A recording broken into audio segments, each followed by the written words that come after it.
To come, jump back to my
Ooh, hold up. We got to get someone.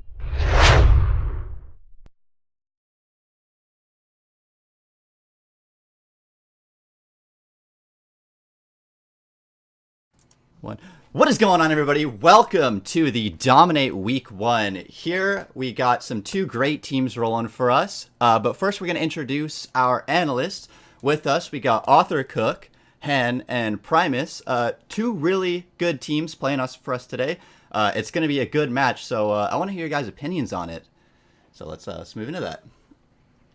Well, So go ahead. Go ahead. So the biggest storyline point that we were discussing about off stream is the fact that Team 18 was the defending champions coming in from last split. However, they had a massive roster turnover in the off season, and Good Hit's the only remaining player from that champions team that's coming into this season, on top of the fact that they're actually playing with two subs tonight. So there's a lot of roster turmoil. So we're not going to be entirely sure where Team 18 is really going to be at in terms of practice level, considering the fact that they were so good this season. So we don't really know where they're going to be at coming in at the start of the season.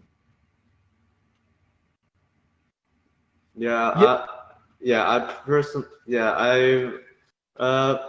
bot lane is full of subs, so maybe this game might not be a great indicator of the skill of the team, but in terms of players, Good Hit is returning from last split's champion team, has popped off last year, and as the second highest ranked member on his team, he should have an easier time in his first series against Cyclone. Alrighty, we're going to start the champ select any second now, so let's go on and move on to that. What are you guys looking to see? What comps are you wanting to see from these two teams here? Well, there's a couple of really interesting points to touch on. I mean, starting with the bot lane, of course, despite Riot's best attempts, ADC-centric is still the name of the game in terms of the meta right now, at least until 8.11 drops. Most interestingly, I want to touch on the fact that the support for Knee, Upset Walrus, specializes very heavily in the kind of enchanter supports that are so very strong in the current meta in 8.9, while Inception, the sub for the other team who's going to be running the support role, is a lot more focused on tankier engage supports that have fallen a little bit out of favor. But there's a lot of potential for an interesting matchup. And as we start to see the bans come down, we are seeing a Zyra ban first. That's a little bit interesting. It wasn't something we discussed. That Darius ban, though, was definitely something, as well as the Mordekaiser were definitely two bans we mentioned early on. Scar Pirate in the mid lane had something like 1.2 million mastery points on Mordekaiser, so definitely not allowed to have that champion. While on the other side, Cyclone has a massive amount of mastery points and games played on that Darius pick this season. Warwick is going to probably be banned here as well, taken away from Frank's most played jungler this season. Based on what we're seeing from the bans, it kind of seems like both teams have a very strong feeling that the top lane is going to be one of the most prioritized picks when we get into actual selection. What do you guys think of that? Right now, the bans are mostly comfort right now. I wouldn't say necessarily that the top lane pool is being pinched. It's just that the team there's only around one top lane ban. But I definitely think that they really need to ban a Darius, or else Cyclone would have a great advantage against Good Hit, especially on his most played champ on Darius. Yeah, especially since even though Darius is definitely a comfort pick for Cyclone, it is also a minor comfort pick for Good Hit, who piloted him to victory in 2 of the 5 games in finals of Dominate last season.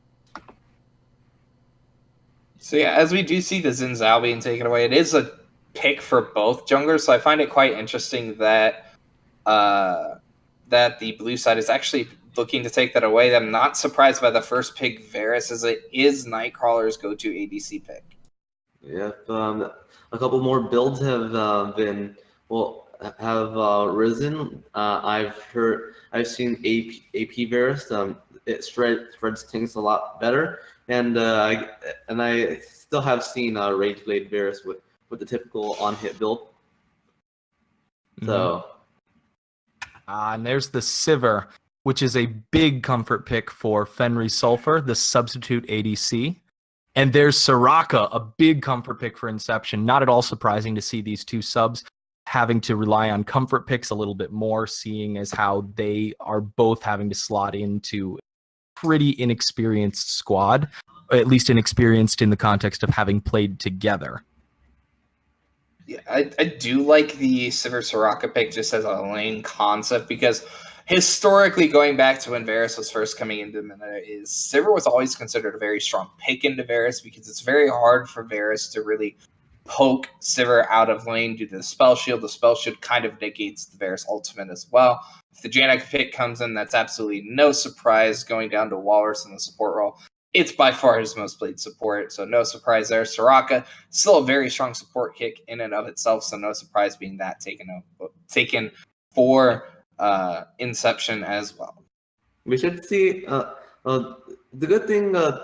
The good thing with the Soraka, because even with the recently new strategy on Janna, where you max Zephyr and start spam that in lane, Sivir and Soraka have ways to get around that. Sivir with her spell shield, Soraka with her W heal to get around that. So it should be a more passive lane, and maybe allow the junglers to impact the rest of the map.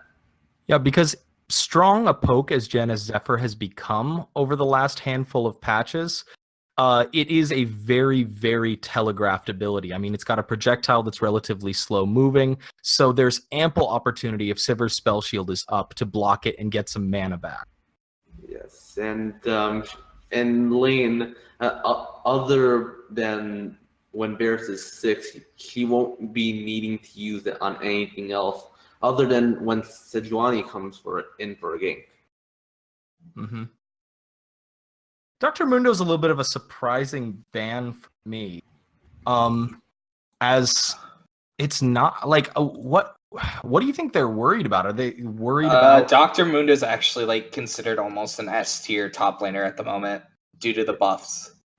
Yes, That's true. That's true. But what I'm saying is, based on Cyclone's history, it doesn't seem like a particularly comfortable pick. And though he is S tier, I'm wondering why Dr. Mundo, as opposed to why Dr. Mundo and why Quinn, as opposed to a lot of the other top laners that are strong right now that you might be worried about. For Mundo, he with recent buffs, and the level of difficulty that isn't present within the champ, it would be easy for one to just pick it up. But Quinn, I have less of a expertise on that ban. So, but Mundo is definitely a understandable ban. I mean, it could theoretically be, especially given that Sign and Cho got taken away, leaving the Orna up for good hit, which is one of his most played champions. Maybe they're taking that away because Mundo does have a fairly easy time into the Ornn, as it is actually going to be an Aatrox. Not sure if that's actually legit or not. I've still seen Aatrox get played a little bit here, and Trundle can still technically be a flex pick to that top or jungle position, despite primarily seeing him as a jungler for the last couple patches. Yes, I've seen how Aatrox is, but since Aatrox wasn't picked, Ornn wasn't picked, it now goes over to Knights, but I have seen how good Aatrox is in the late game, and with the Sivir propelling Aatrox into the backline, Aatrox will definitely enjoy the late game, where he can absolutely one hit the Varus, and the Tristana coming in. Ooh, is Tristana the mid lane pick? I would think it would be Varus mid and Tristana ADC. Maybe it's just going to be AP Varus in the mid lane, but I don't know. It's definitely a weird flex pick coming out from the Knights, but it's not uncommon. That's really, really interesting, because I was just about to remark that there is a marked lack of respect in draft here on both parts for the mid lane. Not a single ban dedicated to any mid lane champion picks. And both teams, it was looking like were headed for making their mid lane pick their very last selection. But now it looks like the Knights have actually been running a bamboozle. This Varus that we were pretty confident was going to be an ADC pick is looking like it's going to be mid.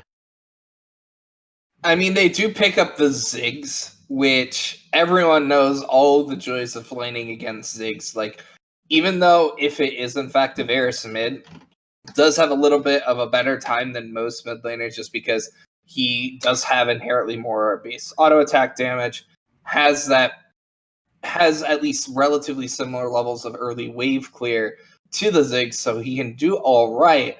But I still feel like swapping that to the mid lane is just a very it's a surprise, but I don't know if it's the best decision.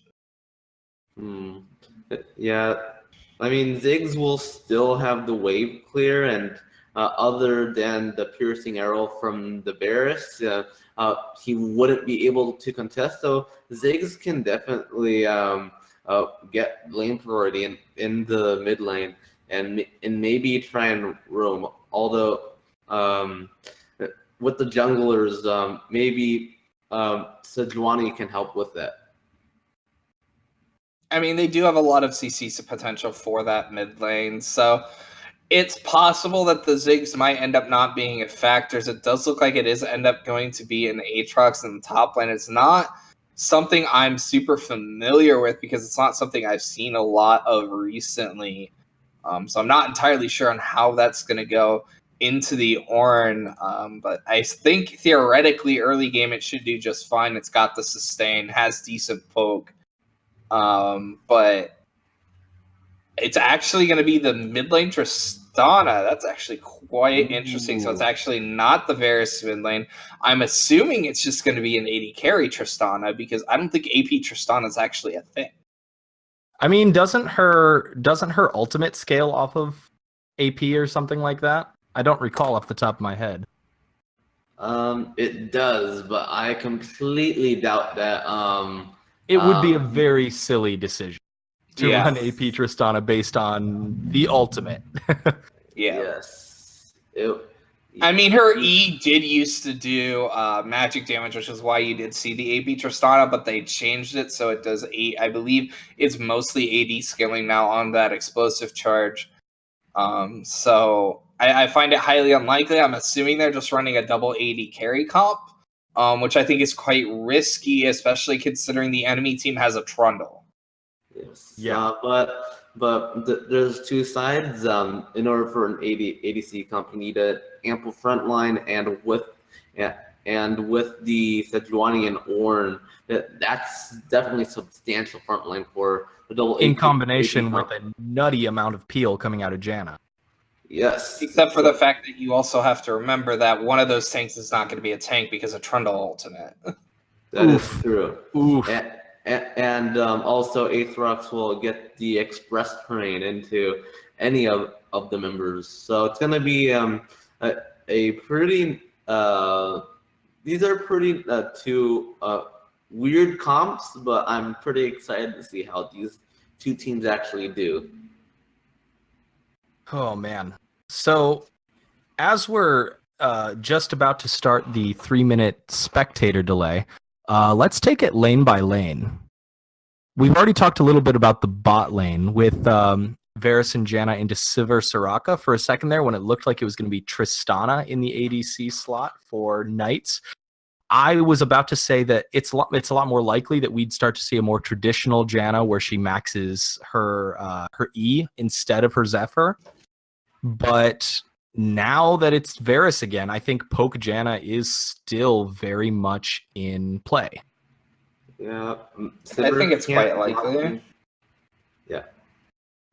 Because you just poke out the Soraka, because you don't try to poke out the Sivir, you just focus on poking out the Soraka. Like that's one of the things that if you're running a poke lane into a Soraka, which I do want to quickly mention that Fenrir, Sulfur, and Inception are taking Barrier and Heal. rather than the traditional barrier exhaust or barrier ignite heal ignite or heal exhaust combo. So it's something we will need to keep an eye on, especially since Walrus took ignite.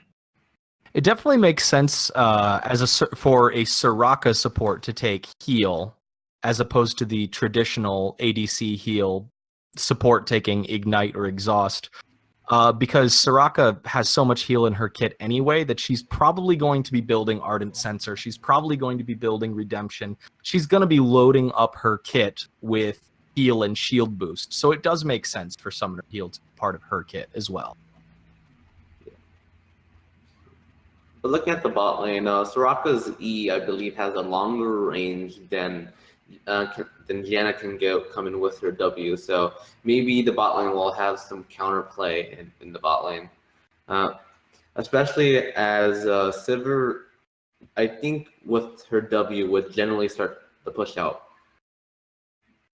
I would agree. So I think it's actually a pretty good lane for the bot lane. I think it's going to be mostly a farm lane. Yeah. Without jungle intervention, I think it's mostly going to be a farm lane. On both sides, probably. Yeah, mid lane I would assume would also be a farm lane, which I think benefits Trundle. I would say it benefits both. Though Ziggs will have lane prior over Tristana because it's a lot. Just because Tristana's explosive charge, which is her main way of wave clearing early on, has such a longer cooldown than Ziggs' bouncing bombs or his minefield that Ziggs can slowly chip away at that tower. And if Frank on that Sejuani is not constantly mid lane then, of course, Ziggs can use the satchel charge to execute the tower. So it's very, very likely that we're going to see a really hardcore tower race at mid lane, which Ziggs would likely win. One thing that's important, though, is that the one thing that's tough about a squishy support against the Varus is that if Varus ults onto Soraka with the Sejuani ganking from behind, that's a dead Soraka. So the bot lane has to be really careful. So there's a lot of advantages that can be accrued. Mm-hmm. As we hit loading screen here, we can start looking at the rune loadouts. Always fun to see who sticks with meta and who goes for something crazy. Who sticks with meta and who goes domination, Dark Harvest on Tristana, which is not the case here, as both Tristana and Varus on the side of Knights will be going Fleet Footwork, to no one's surprise. Yep, no notable weird runes. So something that we go ahead. What is the logic of running? I say this because I'm mid is probably the lane that's most unfamiliar to me. What is the logic of running Summon Airy on Ziggs? Okay, so Airy is far more consistent damage than Comet is. Because if you hit someone with a spell or an auto attack, that's guaranteed damage. So it's a much better laning phase spell, especially as Ziggs, considering how much poke you have. Mm-hmm. Because if you go Comet, you're not guaranteed that level of damage. So going the area is far more consistent damage, especially if you're maneuvering around the lane, so you get the area back faster. You can get more and more procs of it. Oh man, especially considering you're up against a Tristana, who could very well lead to these situations where you hit your poke, but then Tristana jumps out and you miss your Comet entirely. Yeah. Makes sense. Ooh, that's the attack Trundle. That is a split push Trundle. Nope, that's actually pretty typical of jungle Trundle, actually. It's the best dueling rune, and the reason why Trundle came back into the meta is he beats Skarner, he beats Olaf, and he definitely beats Sejuani. Like, that's the whole point of Trundle, is essentially you go fight the enemy jungler, and if the enemy team picks a tank jungler, well, you essentially make their tank jungler worthless because of the power of your ultimate and the fact that you can always outduel them. Yes, you run over, you duel the opponent, and you bite their head off. Alrighty. Sometimes multiple times. Just as we're about to load in game, though, I would like to thank our analyst Han for everything, and we are about to jump into the game. So good luck to both teams. Have fun with the casters, and let's have a good game.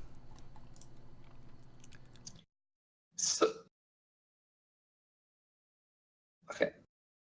All right, Primus, let's read off our wonderful teams for the evening.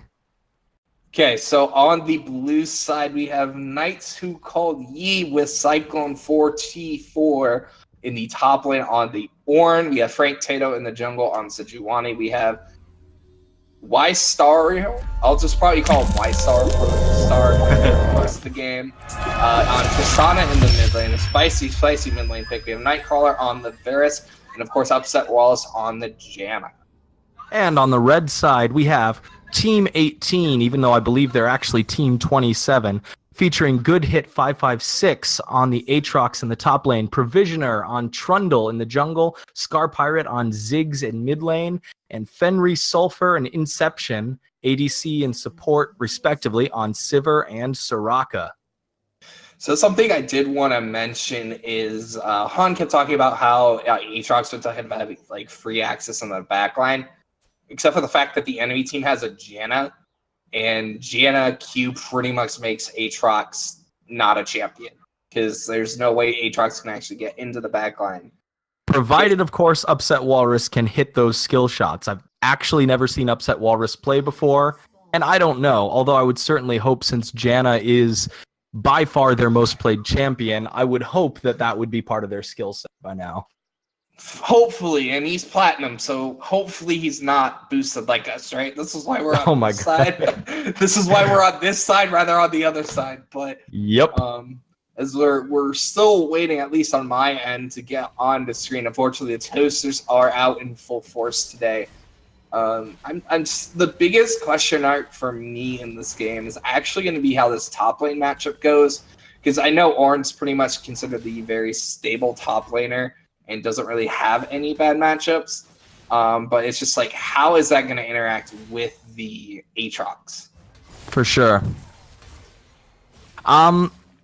You know, I would feel like we're going to have a situation where Ornn is going to be able to push in and exert a little bit more pressure, just because Aatrox probably is going to want to roam a little bit more than Ornn throughout the laning phase. And also, with Ornn's ability to shop without going back to base, he's going to be spending more and more time in lane than the Aatrox, I would believe. So beyond that, I really don't know yet. Yeah, just some early trading across the table here. Interesting that Sejuani actually did a buff to Gronk clear. Do you see that early invade coming in from the Trundle, just getting a deep ward down, kind of getting a general idea where the Sejuani is? And something that we should also mention is the Grievous Wounds available on the Hail of Arrows on Varus. That could be something that comes into play on an all-in, so it is something that we should be keeping an eye on. Well, it's absolutely going to have to if he wants a chance of getting through all of the heal that Soraka can bring to the table just naturally out of her kit, in addition to the summoner heal that Inception has decided to take. Yes, and that's kind of how I expect at least the very early stage of the lane to go up in that top lane, is just that early trade advantage over to the Aatrox, considering all of his innate sustain, which really kind of negates what the Ornn's trade pattern is, because Ornn is a very poke-heavy and poke-centric champion. Mm-hmm. So if a champion has inbuilt sustain that does not tax them in any way, it's very easy for that laner to just kind of control the pace of the lane. Mm-hmm. Oh, scumbag Aatrox is just like, no, you are not allowed to build your items yet. Yeah, actually, there's an interestingly consistent advantage that Aatrox has been able to exert over Ornn in terms of farming so far. Looks like we got our first gank, though. Yes, we do have a gank down in the bot lane. Inception was going a little bit too far forward. Unfortunately, my spectator client, the joys of Rito, decides that I need to be paused the entire time. From what it looked to me, it looked like it kind of looks to me like Sejuani came through that tri-bush, which of course is the less likely to be warded route at this point in the game. And that ward, if you notice there that Inception placed, is actually a little bit shallower than I would be comfortable with laning against a Sejuani. And she was just too far forward to be able to react. Yeah, it was just a little bit of mispositioning without appropriate vision, as we're going to see a kill up in the top lane here. All I really have to say for that is oof, because that was some really strange, questionable positioning from Provisioner on Trundle, and then some really strange, questionable positioning on Cyclone, from Cyclone on Ornn, which added up to a successful gank by that much. But still a little weird to watch. Yeah, definitely just something that is a little bit questionable, wondering exactly what is going on in these players' heads. This is why we're on this side of the screen here. Yeah. At the end of the day, though, the upshot is that Aatrox is solidly in the advantage in this lane so far, up by 10 CS and a full kill. And the only reason why I would say that there's a slight gold lead for Knights Who Say Ye so far is that there is that kill on Varus and a significant CS lead starting to crop up for Tristana over Ziggs, which is surprising to me, to be honest. I mean, it is still early. Ziggs needs a little bit of time before his wave clear fully comes online. Needs to get that early tier or early lost chapter, kind of depending on which build you want, whether you want to go with the Seraphs or if you want to go with the Luden's Echo. I think I've been seeing more Luden's Echo on Ziggs lately, as we are going to see another solo kill. Just good hits, really putting a stamp down on this top lane with this Aatrox pick, really putting a lot of pressure down in that top lane. Yep, Good Hit is putting on a masterclass right now. Good Hit is going into full-on Draven mode right now, going aggro in lane and giving the fans exactly what they want. And that is a dominant top laner who's not afraid to fight early and fight often. Yeah, when you go with this Aatrox pick, you definitely need to be playing on that front foot as much as possible, because if you get put on that back foot, it really inhibits your ability to really be an effective champion. I like his counter jungling. He took away the Gromp. I would have liked to see him try to take away the Wolves as well. Given the fact that he knew Sejuani was bot side, he probably could have taken the Wolves away as well, while Sejuani was still pathing back to the top side of the map. Yeah. Well, we have a little bit of a lull in the action. I say that, and of course, right then, Good Hit decides to engage on Cyclone. Yeah, Cyclone's really not having a good time up in this top lane at all. Ooh. I mean, his Good Hit is almost double his CS right now. This is rough. It is, and it's another kill under tower. Yeah, Good Hit's just being like, this is my top lane, this is not your top lane, this is mine. Man, we really shouldn't have doubted this Aatrox top lane pick, because it is working. Oh yeah, I mean, I didn't doubt it. It's just the fact that I don't have any readily available data on it, so I'm not entirely sure what the strength and power level of it is. Now, why do you think Ystariel or Ystariel or whatever chose to flash inward instead of out? Do you think that he thought there was a chance that he would pick up the double there, or did he figure he was dead anyway and he just wanted to get a kill back? Probably wanted to make sure he got at least a 1-for-1. Because he probably dies either way, whether he flashes in or flashes out, either way. So at least getting a 1-for-1 in a 2v1 scenario is better than nothing. Yeah. It's interesting to note that we talked about poke Janna being a possibility, but given the fact that Upset Walrus opted for the Ancient Coin build path instead of Spell Thief's Edge, it would certainly seem to indicate that this is definitely more of a traditional shield battery Janna. Yeah, which I do find a little bit more appropriate, given the fact that he has a double AD carry composition. He really needs to have that on as low of a cooldown as possible. Yeah, you want to get that Ancient Coin. You want to play safe in lane because you want to prioritize getting Ardent Sensor as early as you humanly can. Oh, wow. Cyclone is not just not respecting that Aatrox CC enough. Yeah, Cyclone's just really... I don't think he's ever played into an Aatrox before and is entirely unfamiliar with the matchup and is why he's struggling so heavily. I mean, Orin's still going to have that ultimate to be useful in team fights, but I don't know how much beyond that he's going to offer at this point. Ooh. At first glance, I was going to say that Ornn ulti was too early, but you know what? Frank Tato was there and ready to throw in the ultimate and get that chain CC going. Yeah, it was able to set up the play quite nicely with going in as early, despite it being a little bit questionable, was able to at least allow the chain CC to come through. That ultimate from Scar Pirate on Ziggs was very, very questionable in its positioning. If he had thrown it a little bit further along, I think Upset Walrus was dead for sure. Yeah, it's just sometimes you misjudge pathing, so it happens. Yeah. I mean, it is a giant circle on the ground, so you would think you would get more surface area than you do out of it than you actually do. Yeah.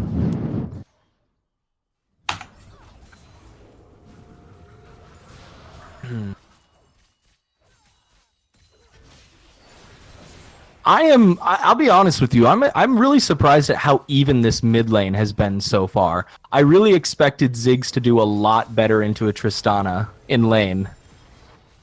Well, as I mentioned earlier, like Ziggs needs items to really have his wave clear really amped up, and up until that point, Tristana can do okay, keep the waves relatively even.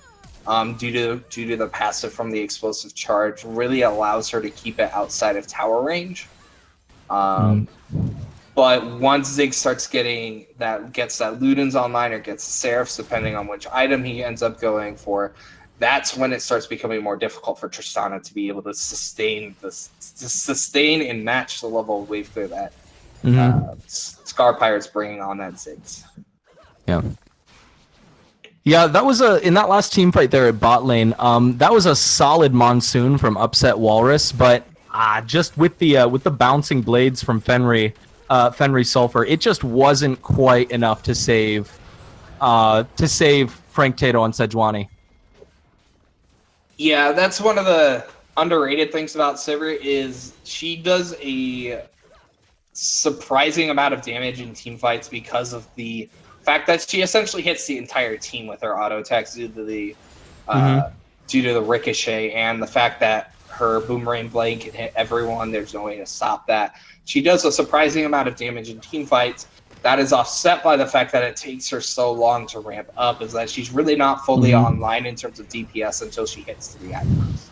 Ooh, bold play to steal that dragon, but did not work out well for Frank Tato there. Just not quite enough backup from his bot lane.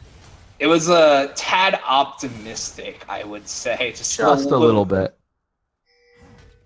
Yeah, it's one of those things where if he had the blast plane available and blast plane it over and then still had the Q to get out, I think it would have been a fine play. But considering he had the Arctic Assault and he doesn't have that get back out tools, considering he used that to go in. Point of curiosity, because I don't think I've actually ever seen it happen before. What happens if Trundle and Ornn both throw their little pillars at the same time on the same spot? I don't know. I haven't actually ever seen it happen, so I feel like we absolutely could see it here. And especially when we start getting into some of those more chaotic team fights. I would think, given the difference in coding size, I feel like the Trundle Pillar would overwrite it. Just because the Trundle Pillar covers so much more surface area as opposed to the Ornn Pillar. Right. Ultimately, it probably wouldn't make too much of a difference. But it would be interesting to find out, though. It would. I mean, given the, you could charitably say, spaghetti mess that Riot's engine has been for years now. I wouldn't be surprised to see Ornn's Pillar getting pushed aside, like when Baron spawns and shoves a ward aside. That would be something very interesting to watch. Yeah. I could see that theoretically happening, knowing Riot and how things generally work with Riot, so it wouldn't surprise me. If they cast... Quick thinking from Mystario there barely saves him from going down to that Ziggs ultimate. Hey. Thank God Jump was up. Yeah. Thank God Jump was up. Thank God that even if you're at 50 HP, if your HP is still not 0, you are still alive. Especially on a slippery champ like Tristana.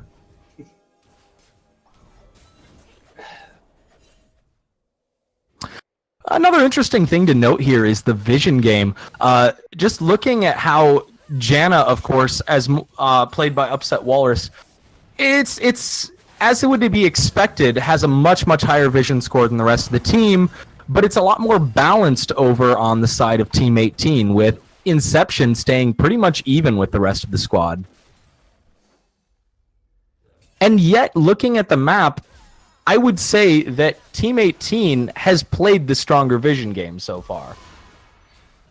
Yeah, I would have to agree with you on that point, is that it's been a much more consistent game from them all, from top to bottom. They've bought far more control wards and been able to put those out on the map in order to execute properly here for them. So I would like to see a little bit more forward vision coming out from both teams, just to start getting that next step setting up. Make sure when you're going for these towers, you have that necessary vision line to make sure you're not getting flanked, among other things, to make sure you have that necessary zone of safety. Frank Tato just barely got away there from that Pillar of Filth driven skirmish with both Sivir and Trundle.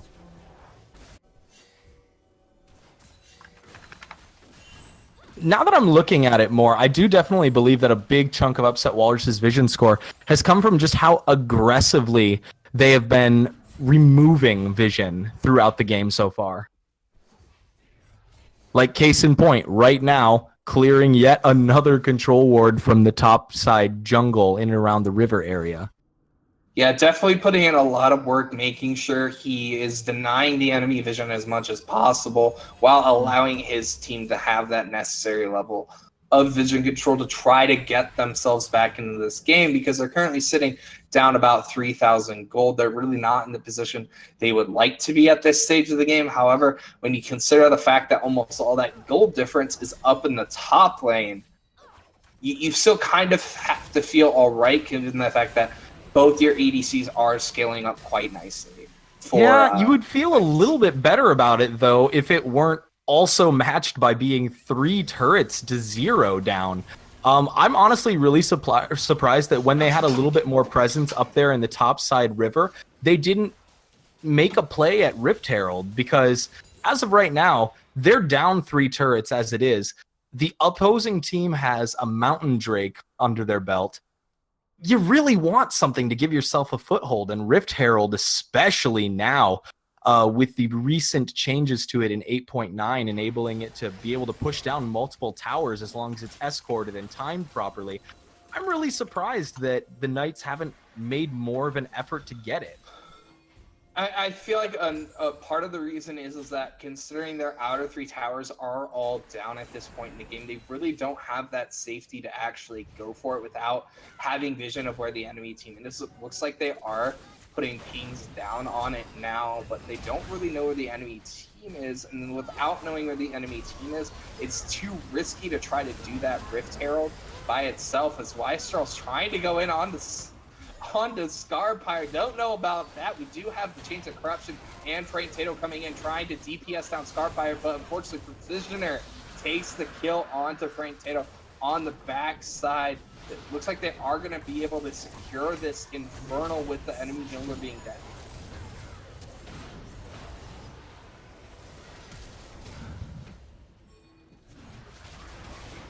excellent fight there. Just for the result of, I would say, probably a really, really questionable engagement from Istariel there. As, like you've been saying, there isn't enough vision out of the Knights right now to be able to really see what's happening. So it came as an unfortunate and unpleasant surprise seeing Fenry Sulfur there to join the fight, forcing out the jump, forcing out the flash, and suddenly Frank Tato's there trying to follow up on his teammate's engagement and gets killed. That combined with the fact that Team 18 was already preparing to take Infernal Drake, and the enemy jungler being down meant that they got it easily, and that was just turning the screw even more on the Knights who say ye. Yeah, I feel like the Knights are just kind of at a loss in terms of how they need to be operating at this stage of the game, and need to understand they need to pick a side of the map and focus their vision there and play around that segment of the map and kind of concede everywhere else, because at this point in the game they can't really actually even come close to actually team fighting Team 18 at this point. So they need to set up vision, try to play for picks with the Varus ultimate, with the Sejuani ult. You have Ystariel, who has a lot of damage on this Tristana. You have the Rage Blade on your Varus. You have a lot of damage to take out a target, but in terms of straight 5v5, you're just not in a position to really do it. Yeah, but on the other hand, their vision's going to need to get a lot better if they're going to play for picks, especially being down 4 turrets at this point.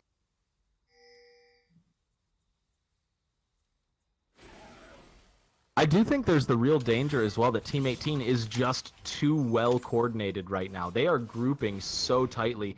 It's very rare at this point, since the end of the laning phase, that any of them are going off alone, with the exception of maybe Good Hit on Aatrox. But it's such a slippery champion that, honestly, getting a pick on the most fed member of the enemy team, probably not a great prospect.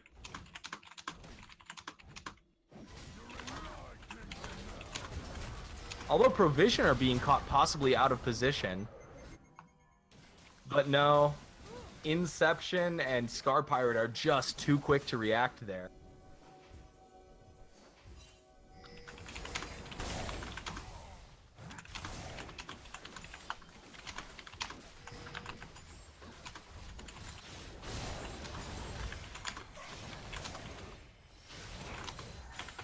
Interesting to note here, Aatrox is pushing in very, very strongly, just about wherever he goes.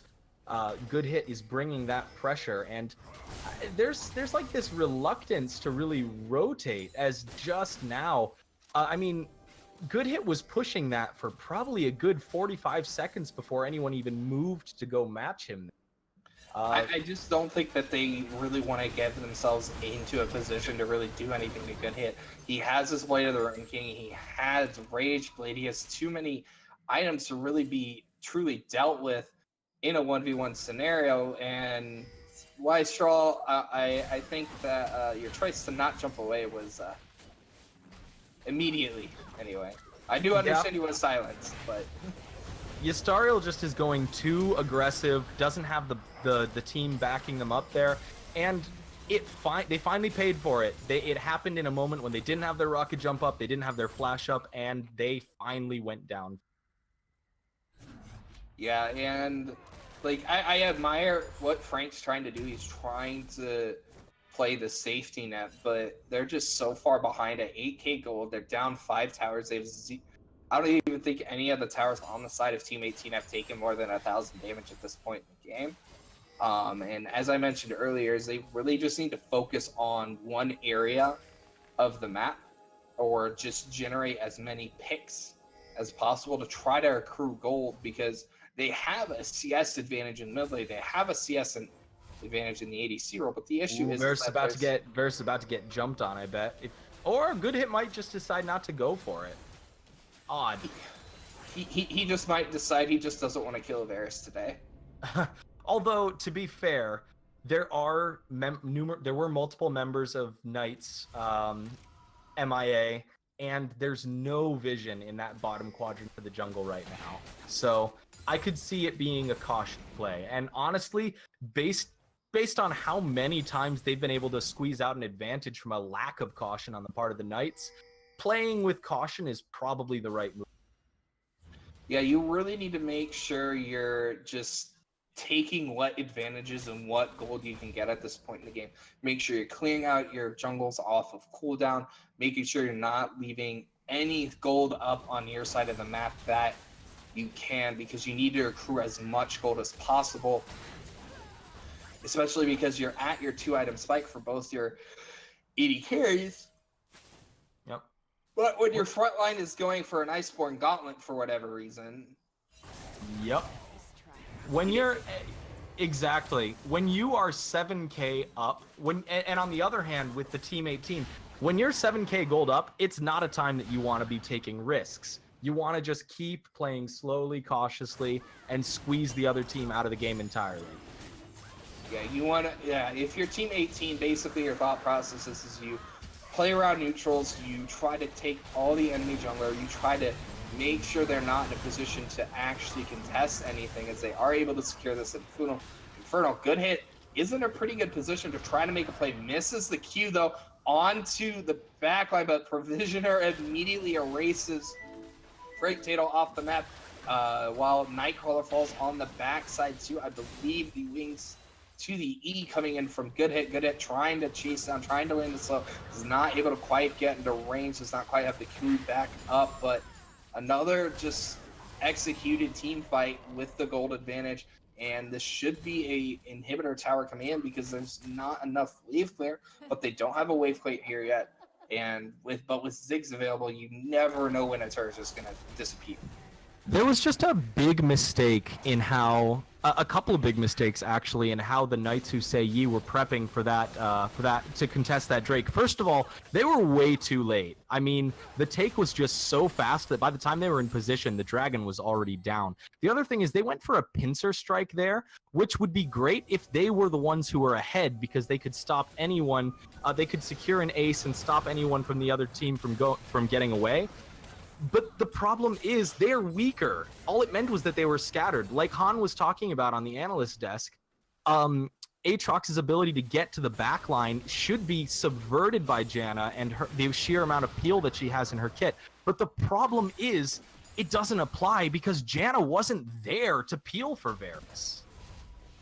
Yeah, it's just a little bit too much optimism coming in from Knights coming in. They need to understand their position in this game and where they need to be playing around, where they need to be focusing their play, because right now you're still scaling up on your 2 damage carries, so you do still have that, and you do have a lot of damage within your composition because of those 2 picks.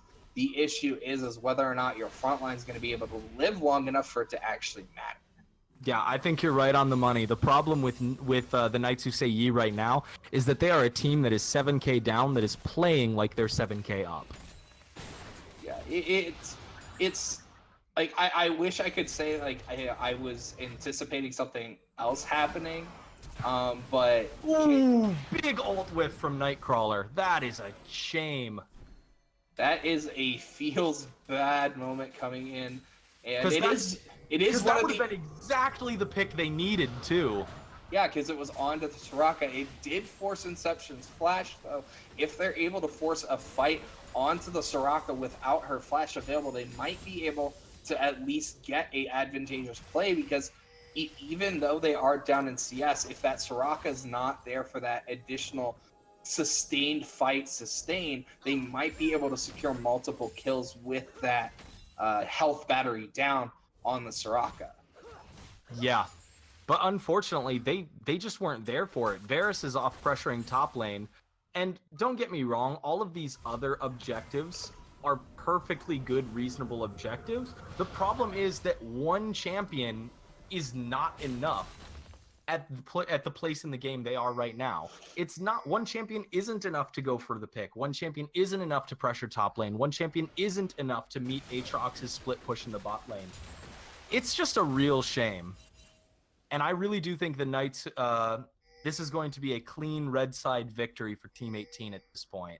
It's highly likely, however, you should know, as everyone should know in the Twitch chat, is no game is over until the Nexus explodes. So as long as their Nexus still stands, Knights Who Say Ye are not 100% out of the game, despite how bleak things may look. Absolutely true, man. In fact, the usual joke that I'm trying very hard not to make here, because it is very tired, and I've used it in probably the last 8 games I've casted, is that you call a lead like this a lead that only TSM could throw. or Team Liquid, but they would have Or to actually Team get Liquid. a lead. They would have to actually get a lead, though. Oh, man. It has been such a rough MSI for NA. Oh. You could just not have expectations, which is what I Hey, always man, do. Yustariel, if at first you don't succeed, try and try again. Yes, he is going to go in on the Scar Pirate, but does have the ultimate coming in from Frank Tato. Is able to get 1 kill, but Yustariel is going to fall in trade. Inception's trying to get away. Frank Tato is going to get Oh, my DPS God! down by The Aerie Fenrir. takes him down. The crit coming in, but more damage coming in from Nightcrawler, who is fully stacked. The Aerie is going to get the kill. So it's actually a very favorable play coming in for the side of Knights to say ye, but that's only 1 play. They need more to get back into the game. One of the things that I like to tell people who are struggling to climb in solo queue is, remember, with the state of the metagame right now, you are never more than 2 bad team fights from losing the game, no matter how big your lead is. So, hey, that's one. Let's see if we can find another one. Yes, because you're almost at 3 items under Tristana. You're almost at 3 items under your Varus. It looks like he's going Nashor's 2/3. Not sure if I'm the biggest fan of the choice of Nashor's Tooth here, but I'm not an ADC player. I'm a support player, so Well, something Nightcrawler's doing has to be working here. I mean, with the Executioner's calling, he was shredding those tanks in that last team fight. Yeah, he's doing a lot of damage, really cutting the ability for Soraka to sustain, but something we haven't talked about is this is a potential triple Infernal for Team 18 coming here. Though Scar Pirate is out of position, is going to not quite get over the wall with the satchel charge. Jump coming in for Mysaro is not quite in the right direction, so he's able to get out. And something we do want to touch on is that last team fight, Good Hit was not there the entire time. And there is going to be an engage by Good Hit, but he's all by himself. There's no back up quite yet. Huge Ziggy's ultimate doing so much damage on the backside. Fenrir securing the kill onto Frank Tato as the tank does fall. The Infernal does fall as well. That should be a very easy call for Baron for Team 18. I have to be honest, that was the wrong time for Cyclone to be top split pushing. He did not have his teleport up. Both Drake and Baron were up. To split from your team with no TP up, the entire enemy team missing in action with 2 massive neutral objectives on the map. Oh, I don't see any world where that was a good choice. Yeah, it was a bit optimistic play coming in from Ysar, trying to do what he could, but at some point you need to cut your losses and just buy a reset and just look towards the next game, look towards where you're going to later on in the series. Speaking of which, since we're in another little lull in the action, how should this impact the Knights Who Say Ye's drafting strategy going forward? I mean, obviously they got to do something about this Good Hit top lane, but they were already devoting multiple bans to that top lane. What do they do at this point? Just go all in? And I mean, especially since Team 18 is going to have first pick. I would say give Cyclone whatever his most comfortable champion is after Darius and just put all the prio on top lane and try to at least forestall Good Hit's ability to snowball, and which is asking quite a lot, but I honestly feel like that's their best play pattern, is try to forestall this advantage that Good Hit is accruing up in this top lane and buy Cyclone that necessary buffer zone, because he's getting massively out CS. I mean, yes, it's still Ornn, he's still useful as a tank, but he is at least 3,000 or 4,000 gold behind at this point, if not more. Alternatively, if you don't see any way to not lose top lane, you can make a pick that it wouldn't matter if you lose top lane. Someone like Maokai, for instance. Ooh, there is a TP coming in from Good Hit. Is not able to land the necessary CC, but Frank Tato is going to get burst down by Good Hit. The Monsoon is pretty good. Upset Wallace and Star are trying to disengage, but Fenrir is just doing too much damage. Oh, the crits coming in from Star is just not quite enough. Cycle is trying to do what he can, trying to defend this tower, but unfortunately, Ziggs with Lich Bane kind of makes towers disappear. I was really unfortunate. I mean, being that far pushed up in the jungle, it's kind of a vicious cycle because you're down on vision in the jungle, you push in to plant more wards, and you keep getting caught. I mean, this has just been the story of the game for the Knights so far. Yeah, and that's probably going to be the end of the game coming in with Team 18 securing the victory here. As it's quite likely they are going to be able to end. They have a massive wave of minions here beating down on these inhibitor towers, and as you said, I feel like they need to adjust their top lane, their jungle priority in terms of build, in terms of where they're trying to get early games off, and address the fact of as to why they picked this double AD carry composition. Yeah, it really didn't work for them. I mean, Varus worked out like a charm. But and honestly, even Tristana did better in mid lane than I expected. But it does kind of beg the question of what exactly they were trying to accomplish there.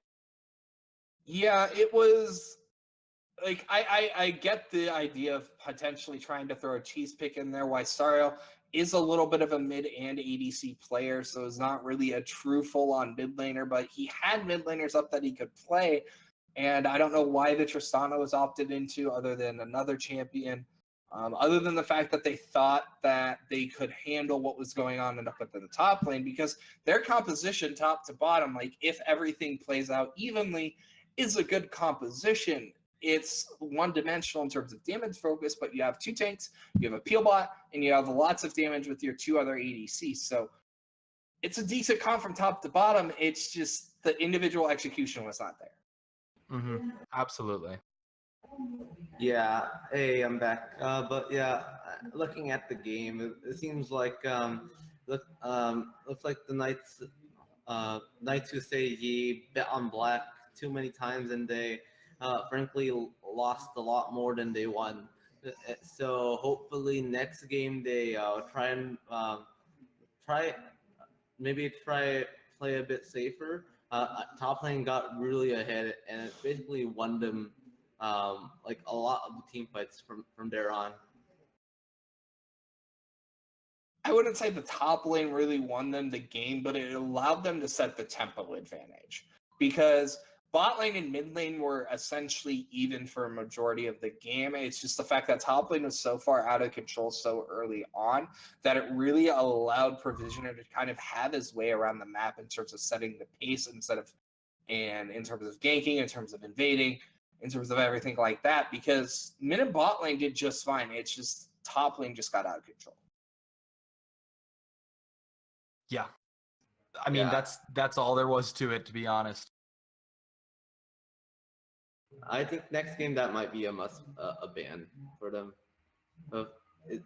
because it looks like Cyclone doesn't have the matchup experience to play against it.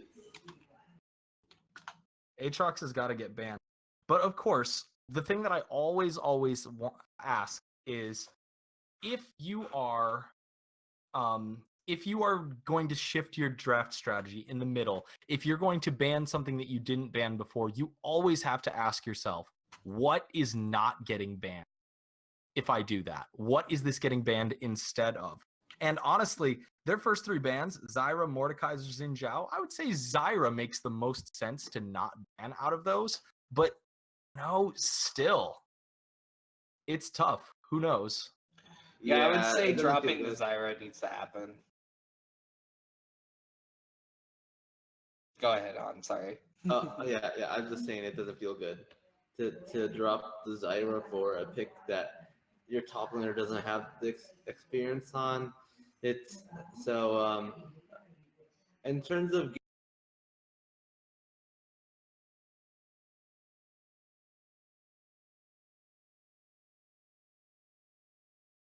And it looks like we did lose Han here for a second. did I? Am I Yeah, I here? think your mic Yes. might cut out momentarily or something. Am I here? Yeah, you're here Okay. now. Okay. Yeah. Yeah. Let's just say you should try and keep the boat afloat. If they do that, maybe they do stuff with their comps in the mid game, but I couldn't accurately gauge their team because they were just too far behind in the game to actually do stuff as a team. Yeah. I mean, it's a fair point. To be honest, like, yeah, maybe there is potential in their double ADC composition. And I mean, it did start to do work for them. Once the build started to come in with both Varus and Tristana having their tank shredding items built, I mean, they were doing pretty crazy amounts of damage. Those team fights were not swinging anywhere nearly in favor of Team 18 as they had been before, but it was just too little too late. So I don't know. I think it might be time to go a different route, but I could easily see a world where they decide, no, we need to give it another chance. It can still work. And Team 18 isn't exactly infallible. I definitely think that there were moments of weakness in, as you have referenced. After all, they did get first blood, I believe. So That is correct. First Blood did go down onto Soraka yeah. as played by Inception. Yeah. So it is possible. So maybe remove some of the deaths in the top lane, and it's a completely different ball game for the Knights who stay.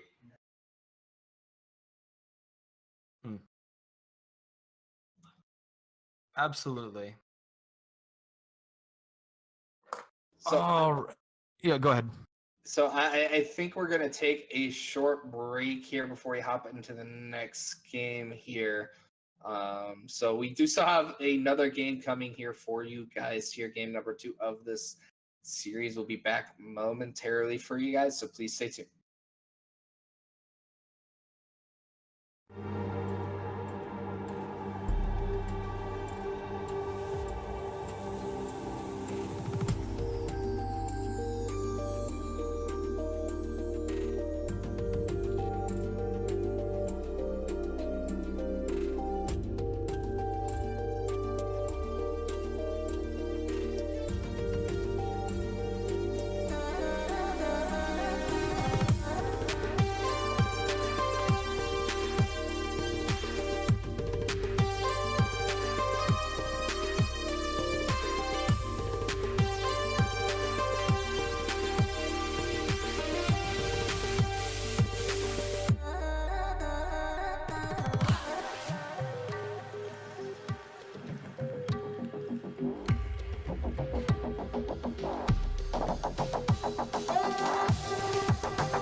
inside lane.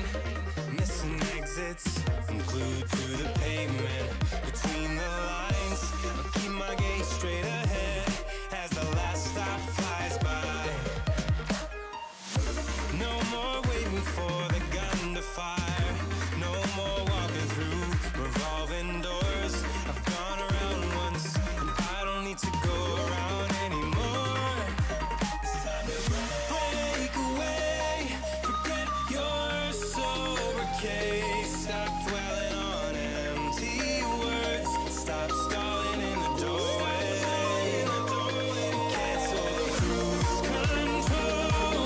Switch it in the manual. Don't you wanna feel right again? Don't you wanna feel whole? Don't you wanna feel?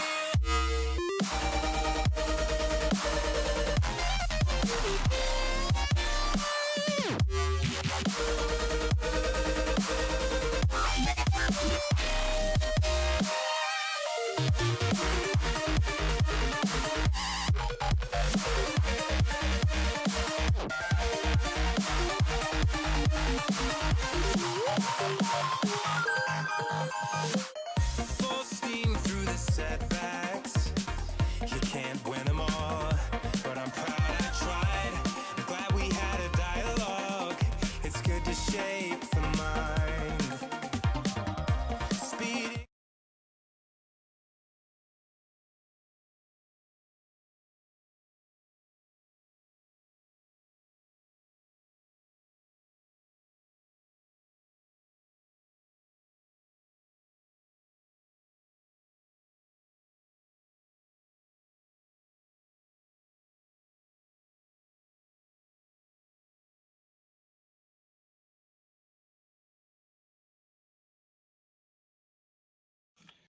All right, everybody, welcome back. We are about to jump into Champion Select for Game 2 of Knights Who Say Ye versus Team 18.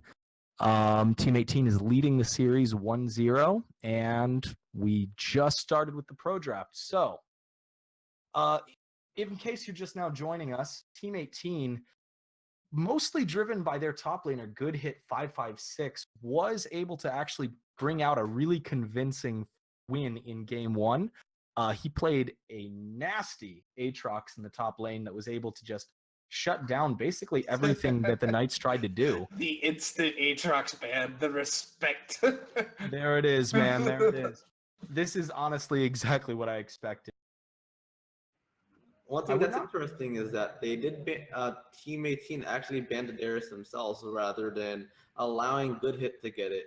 So I guess they aren't prioritizing it as highly as I thought they would, but they aren't doing much with it now. Well, The issue with considering- Darius is that he does still struggle in a 5v5 scenario and does have picks that are strong into him. So we do see the Trundle being taken away, as well as the 2 pieces of that previous team comp are off the table for Team 18. So going to be interesting to see how they approach it rest of the draft. We Wait, might what's that see for- Provisioner pick up that Xin Zhao, a very, very strong comfort pick. Yes, but that's Ooh, gonna be there's the first Zyra. Like I was saying, whenever you shift your drafting strategy to ban something you didn't ban before, you always have to think about, what am I leaving open? And Zyra is it. So clearly, there is something up Inception's sleeve, or possibly Scar Pirate's sleeve in the mid lane, that we need to watch out for. And are they gonna pick the bot lane, or is Frank Tato gonna pick the Xin Zhao? What if Nami gets locked in? That means that looks Team 18 gets to get 2 power picks in the draft. So looks like Knights Who Say Ye haven't adjusted their draft from last game. Yeah, oh man, this could be very, very interesting. We are seeing Team 18 pick up the Varus this time. So it's probably at this point Varus and Zyra into Caitlyn Nami, which, oh man, that's just 2 lanes full of nasty meta power now. That lane, in my opinion, kind of depends on who's able to get tempo and push priority in the lane. If Caitlyn Nami can control the pace of the lane, they can really negate a lot of what Zyra and Varus want to do. However, if Varus and Zyra get the push priority, they can really shut down Caitlyn Nami and the advantage of Sejuani and Graves. Graves is pretty much considered to be the top jungler on this patch with the amount of damage he's able to lay out and the fact that he pretty much beats every jungler. Well, the big question, of course, is will it make a difference? As yet again, it's been the jungler and the bot lane for both teams that's been picked in the first phase, leaving the top and mid dispute for phase 2. Once again, we are seeing that phase 2 Dr. Mundo ban, which would seem to indicate that, I mean, Good Hit, for all of his strength and confidence in lane, does not want to face Cyclone's Dr. Mundo.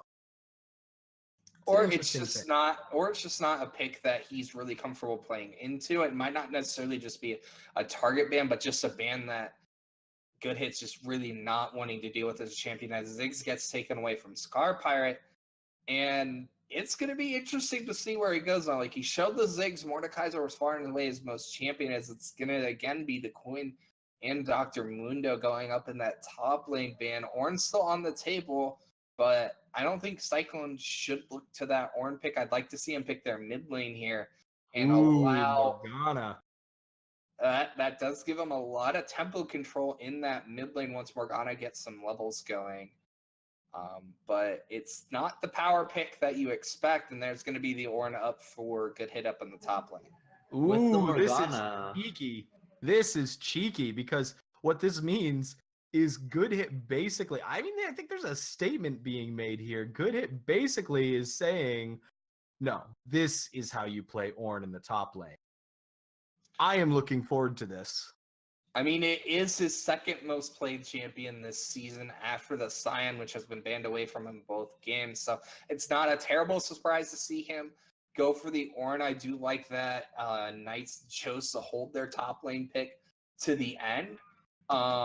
There's things like the Swain available, and this is a very tanky lineup coming in for the side of Team 18. Because that's a Cho'Gath mid, if I'm reading that properly. Yes, I honestly don't see what else it could be, unless it's Zyra mid Cho'Gath support. But honestly, I don't think Ornn that's support. nearly as strong. Or Ornn support. I guess that's always true as well. It's a very, very flexible lineup coming out of Team 18. Yeah, and there's a lot of magic damage coming in from the side of Team 18. But considering you're only looking at a Maokai in terms of tank stats, it's not really the biggest concern to have so much AP damage coming in from your team composition. You know what, though? This Maokai pick is basically exactly what I was talking about. The Knights needing out of game 2. I mean, if you are worried that there is no way around losing lane to a top laner as strong as Good Hit, maybe the solution isn't to try not to lose lane. Maybe the solution is to pick a champion where it doesn't matter if you lose lane. And I definitely think Maokai fits into that category. He's one of those top lane picks where you can lose lane, you can be super behind in CS. As long as you don't feed like 0 and 5 in lane, you're still going to be very, very impactful. I mean, I still personally prefer a more damage-centric style of top lane back when I used to play top lane. I did primarily play tanks, but a personal favorite of mine in terms of champions where you can still feed, but because of who you are as a champion, you're so relevant, like things like Rumble, where you get your double pen, you get your level 11, and regardless whether you're 7-0 or 0-7, you're still useful in a team fight. Like, things along those lines. Yes, it is a very risky pick, but it's things like that where I feel like Knights need to look to roll the dice because of how the last game went up in that top lane. Give Cyclone maybe something he can have more threat on to maybe try to mitigate the presence that Good Hit had up in that top lane, because seeing him on the full tank, I honestly wasn't impressed. I mean, the problem is, well, while I think Rumble is a good pick, just in this comp, it wouldn't give him any. Malachi gives him engage, and it gives him tankiness. Two things that Knights who say ye would not have with the Rumble. So it's just that the comp that Knights who say ye picked in with this draft that kind of forced them to find some engage and a tank. And Malachi just happens to fit right in the wheelhouse of that. Yeah. So, like, let's look at some of these. Let's look at some of these lane matchups, as it is definitely looking like it's Cho'Gath in the mid lane and Ornn in the top lane, which by process of elimination leaves Zyra to be played by Inception and at bot lane in the support role. So let's talk about Cho'Gath versus Morgana in the mid. You know, I really want to say that this goes in favor of Morgana almost every time. Well, Morgana should never die. Yeah, I mean, the black shield, it should just protect from everything that Cho'Gath has to throw at her. And with the amount of peel, self-peel that she has available just from her Q, there is no reason that Cho'Gath should ever get close enough in lane to ult her. Yeah, it should be a relatively easy lane for Ysariel to control the pace of the lane.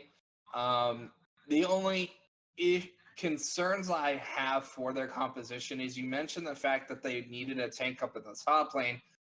Well, that tank doesn't really matter when Cho'Gath's eating 800 true damage off of him with his ultimate. Like, things that we've seen like TSM do is when you had Cho'Gath versus Malachi at the top lane, Cho'Gath just eats the tank and the tank doesn't exist anymore because he just lost a fourth of his HP and true damage. Like, well, it's definitely. I mean, it just definitely is leading more and more as part of this trend that when you're building tank these days, you don't see people with like 400 armor, 400 MR as often as you used to, because it's not about resistances these days as it is about raw maximum HP build. And that's definitely going to have to be the case here with someone like Cho'Gath who has access to so much true damage. It's why Warmogs is OP. Yes, it is. I fully expect Warmogs to start getting some tentative PBE nerfs soon. Well, it did get nerfed, and Riot might think, oh, that's enough of a nerf. But the issue is, especially at higher levels of play, like you have a tank who has a Warmogs, he can eat 90% of his HP, but if he doesn't die, he leaves the team fight for 8 seconds, and all of a sudden he's back to almost full HP. Like, for real.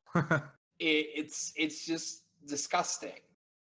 And it's just like, well, I don't know what to do anymore at this point because I don't have any cooldowns. But looking at these two team compositions, like I feel like it's entirely on Frank Tato to really give Knights a chance to win this game, because if he doesn't show up on the Graves pick, I don't know if they're going to be able to kill through 3 tanks plus all of Zyra. Yeah. Well, on the flip side, I wouldn't say that the side of Team 18 has the most in terms of damage either. While Knights who say ye have ample amounts of damage with the Graves, Caitlyn, and I guess you could say Morgana. But it's 3 tank lineup versus 1 tank and 4 squishies. Like, there's distinct lower damage cap that you need going into a squishy lineup versus a tank heavy lineup that you're going to need. That is true. I think the most interesting aspect of the team comps in this game is that, first of all, we are seeing comparatively few like neither team is playing any champions that they played in game 1, but Team 18 is bringing 3 of the champions that the Knights played in game 1 in the exact same roles. We've got Ornn in the top lane, Sejuani in the jungle, Varus on ADC, but playing for the opposite team this time. I definitely think that we're going to see a very stark difference between how each of these champions were played in game 1 versus how they will be played in game 2. Yeah, it's going to be interesting because Sejuani as a champion should lose to Graves in terms of jungle tempo, in terms of jungle clear, and in terms of dueling potential. So possibly that will give Frank Tato the advantage that he needs in the jungle to have a greater impact, because he got that first blood in the bot lane, and then he really didn't do much. Yeah, for real. So maybe having a more aggressive pick in the jungler will allow him to really start to get these lanes ahead, because the thing you can never underestimate is that Varus and Zyra is a very low mobility backline with just 3 tanks in front of it, and you have a Morgana TP or rotating down into that bot lane. You have TP coming in from Maokai, you have Graves coming in, and that bot lane is going to get very bloody very fast. Ooh, yeah. Oh my gosh, 4 TPs in one game. Yes, but We could yeah. in before 5v5 bot lane skirmish at 8 minutes. Oh boy. It's like, hey guys, we're level 6. Let's all go bot lane. Oh my god. Who does win the 5v5 between these two teams? I mean, at level 8, I would say At level minute 8. Yeah. I would say like to say I would say, because Cho'Gath will not have time to get resistances, and Ornn and Sejuani, while Graves and Caitlyn and Morgana still do boatloads of damage. I actually am inclined to agree. You already have so much utility up in just between Nami's ultimate and Maokai's ultimate. I mean, just you have access to that CC to make sure that you are well in position and you're getting the first volley in. Oh my gosh. Yeah, I think Knights Who Say Ye definitely win the early team 5v5 team fight if it does in fact happen. Well, I hope it does.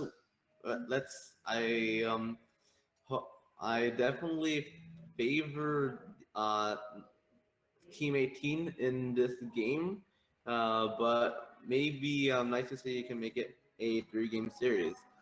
That's all for the analyst desk, and good luck to the casters. Thank you so much, Han. All right. Now that we're in loading screen here, we can talk a little bit about these rune loadouts. Everything looks pretty typical to me, though, to be honest. Although there is something interesting to be said about the fact that Team 18, both their mid laner and their support, Cho'Gath and Zyra, are both running Arcane Comet, while Morgana and Nami are both running Summon Airy. This definitely seems to indicate to me that we're going to see a lot more one-time poke out of versus the more consistent harassment that we might see out of the Knights. Yeah, the way I look at Arcane Comet, especially if you're playing a true mage support, Vel'Koz, Brand, Zyra, is it's whether or not you want to be focused on you land your CC, you guarantee the Comet lidding, that gives you a lot more all-in potential, or if you go Airy, that gives you a lot more harass-centric playstyle. It does still give you a little bit of quite as much as Comet. About making sure you land your CC in the case of Zyra, landing your Grasping Roots. For Cho'Gath, landing your Rupture is really what it'll allow you, but it's just like considering you're into a Morgana, how likely is it ever going to be that you're actually landing that Rupture? Morgana taking the Airy, I think, is perfectly fine, especially considering the fact that you're into a melee matchup. You can constantly proc that Airy. Yeah. I think that's the best option for her in the mid lane, but let us get our team introducing heroes. Of course, I can't have all the technical difficulties, and someone else has to have them to make myself feel better. Let us give you guys a quick rundown on these two teams. For the blue side, we have Team 18 currently sitting at 1-0, in this series with Good Hit 556 in the top lane on Ornn, Provisioner in the jungle on Sejuani, Scar Pirate in the mid lane on Cho'Gath, Fenrir Sulfur in the ADC role playing Varus, and of course, Inception on the Zyra. And on the red side, we have the Knights Who Say Ye looking to even it up for a 1-1 in this game too. Comprised of Cyclone 44 playing Maokai in the top lane, Frank Tato playing Graves in the jungle, Ystariel playing Morgana in the mid lane, Nightcrawler 921 playing Caitlyn as ADC, and Upset Walrus on Nami in the support position. Oh man, it's an invade though. Yes, we do have invade. Scar Pirates being that front person. Binding is not quite sure if Binding got leveled up here. As it looks like they're trying to get a catch off here. People are trying to get away. That was so close. Did you see how close Scar Pirate got to going down there? Ooh, Yeah, he was at like 5 HP, but from that ignite. Ultimately, though, I am inclined to say that this actually did not go off in favor of the Knights. I mean, Frank, it's a flash and an ignite for a flash at the end of the day. Yeah, it's not the most ideal of trades coming in if you are of the Knights. It does give them a little bit of advantage in the mid lane if Frank Tato is able to rotate to that mid lane and try to get some early pressure down onto that Cho'Gath, because he does have that setup from the Morgana, but if Cho'Gath's positioning properly, he shouldn't ever get binded. We're going to see, the glorious Zyra leash. That is all so much fun here, while Frank is on the other side getting a leash from his bot lane as well. Going to be interesting to see how Frank is going to path on this Graves, whether he's going to opt for a full clear, or if he's going to look to try to get an early invade off on the Sejuani, knowing that the Sejuani doesn't have the best time clearing the jungle. I do think on that first invade skirmish there, it's really important to note that Scar Pirate actually had some remarkable cool-headedness there that allowed him to, was probably what allowed him to get away with his life and guarantee that the team would not take further losses. The knee-jerk reaction, of course, would probably just be to flash away as soon as the binding comes off, but he had the presence of mind to throw a rupture first, which was what stopped the Knights Who Say Ye from positioning more aggressively and getting more damage down onto the team. Yeah, so it was a good call by him, just trying to ensure maximum safety for him and his team. I love how stuff like this always seems to happen right after I praise a player, and then they position way too far forward and get ganked super easily. Ugh, come on, man.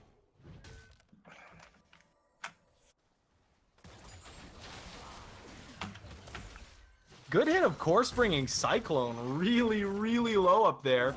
It looks like it's business as usual. We are seeing, yet again, Cyclone brought really, really low on the top lane, 1v1 versus Good Hit, and some pretty significant CS discrepancies already starting to come into play.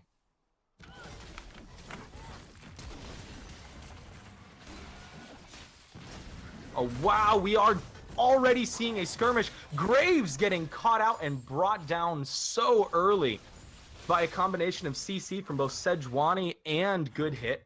Excellent, excellent coordination from Provisioner and Good Hit 556.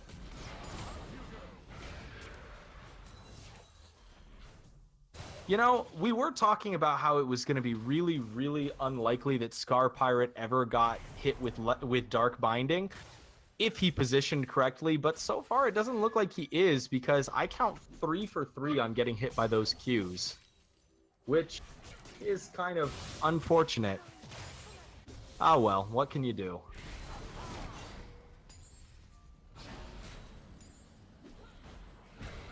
It does look like there is a little bit of concern from the bot lane.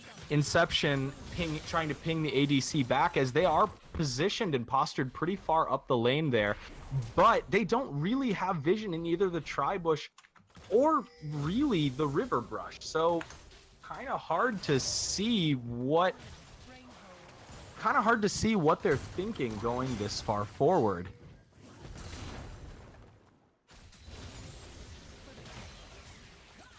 so far, Cyclone on the Maokai has managed to resist going down to good hit. Frank Tato coming in for an aggressive gank. Yet again, doing this without Vision of Sejuani, though, so he is, of course, going to back off.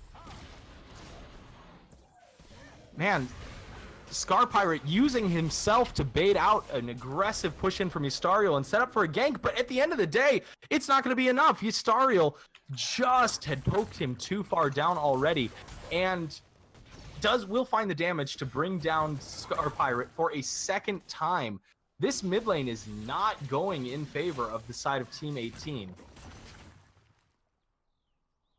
As predicted by both the analyst desk and the casters in Game 1, we are seeing a renewed focus in the top lane from Frank Tato on Graves. They just are trying to do everything in their power to stop Good Hit from kind of being a one-man badass team up there in the top lane. So you get this situation where he's standing there and he's getting like 4 kills in the top lane. So by the time he actually joins the rest of the game, he is just an unstoppable force.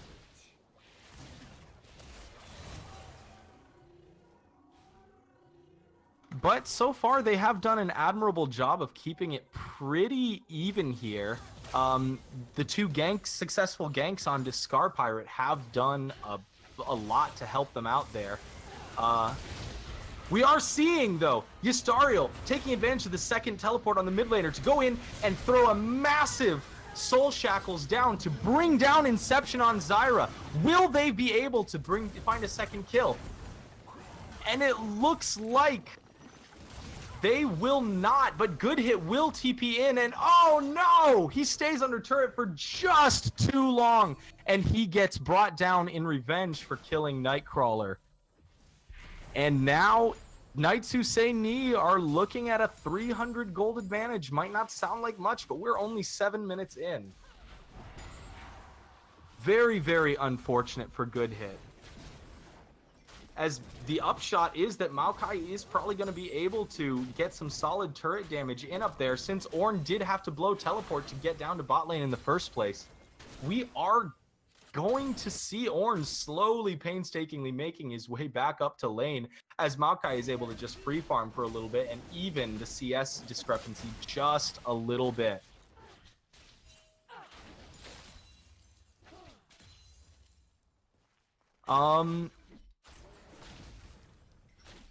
Other than that, though, it's pretty much business as usual. We don't see any particular efforts other than that pretty crazy skirmish where we saw multiple TPs into bot lane. We are seeing business pretty much as usual. This is still a pretty even game, and now that everyone's back to lane and farming again, that gold gap in favor of Knights Who Say Ye has been narrowed just a little bit. It's back down to about 200 gold.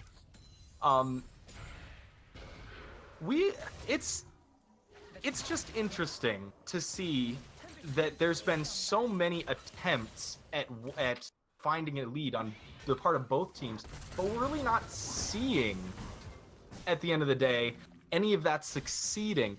It doesn't seem like either team is able to really get a kill or get an objective without the other team being able to move deftly to take something back. Ooh, we are seeing a big fight at mid lane. Ystariel's getting in close, and I am honestly a little surprised and dismayed that Scar Pirate has not learned yet what it means when Morgana is moving forward to position aggressively.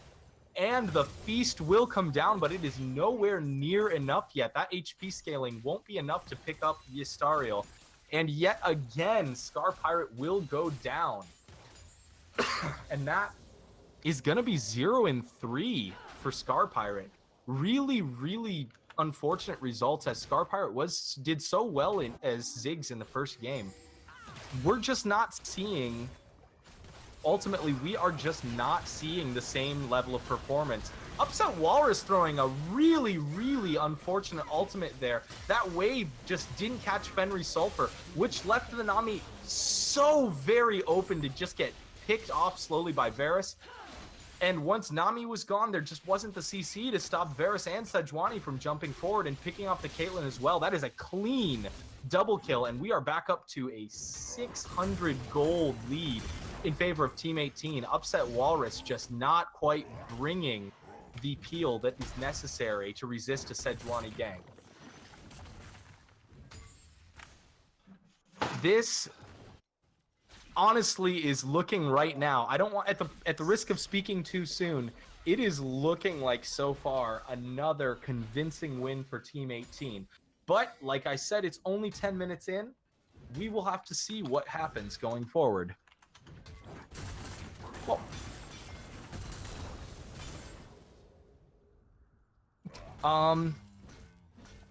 it is looking like we are seeing a little bit of a lull in action here.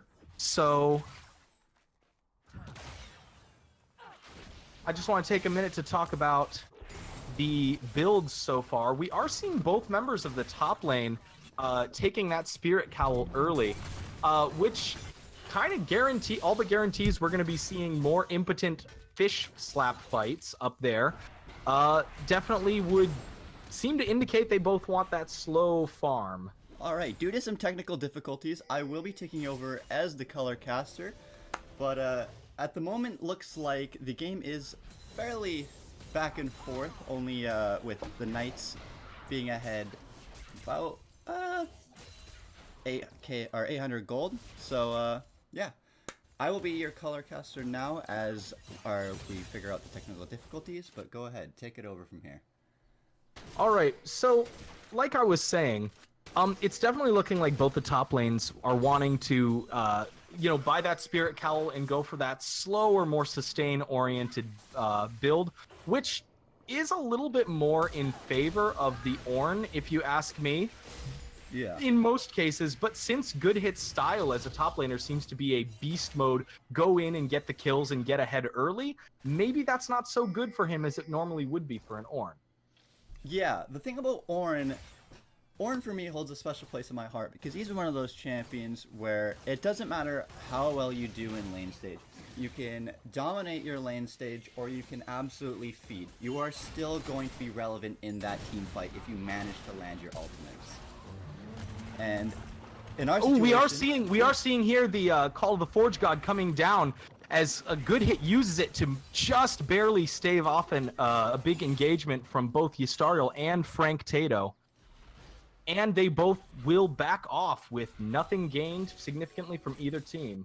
Yeah, nothing coming out of that. Good attempt on the ultimate, but unfortunately the Black Shield kind of probably a big hindrance as to not to go in.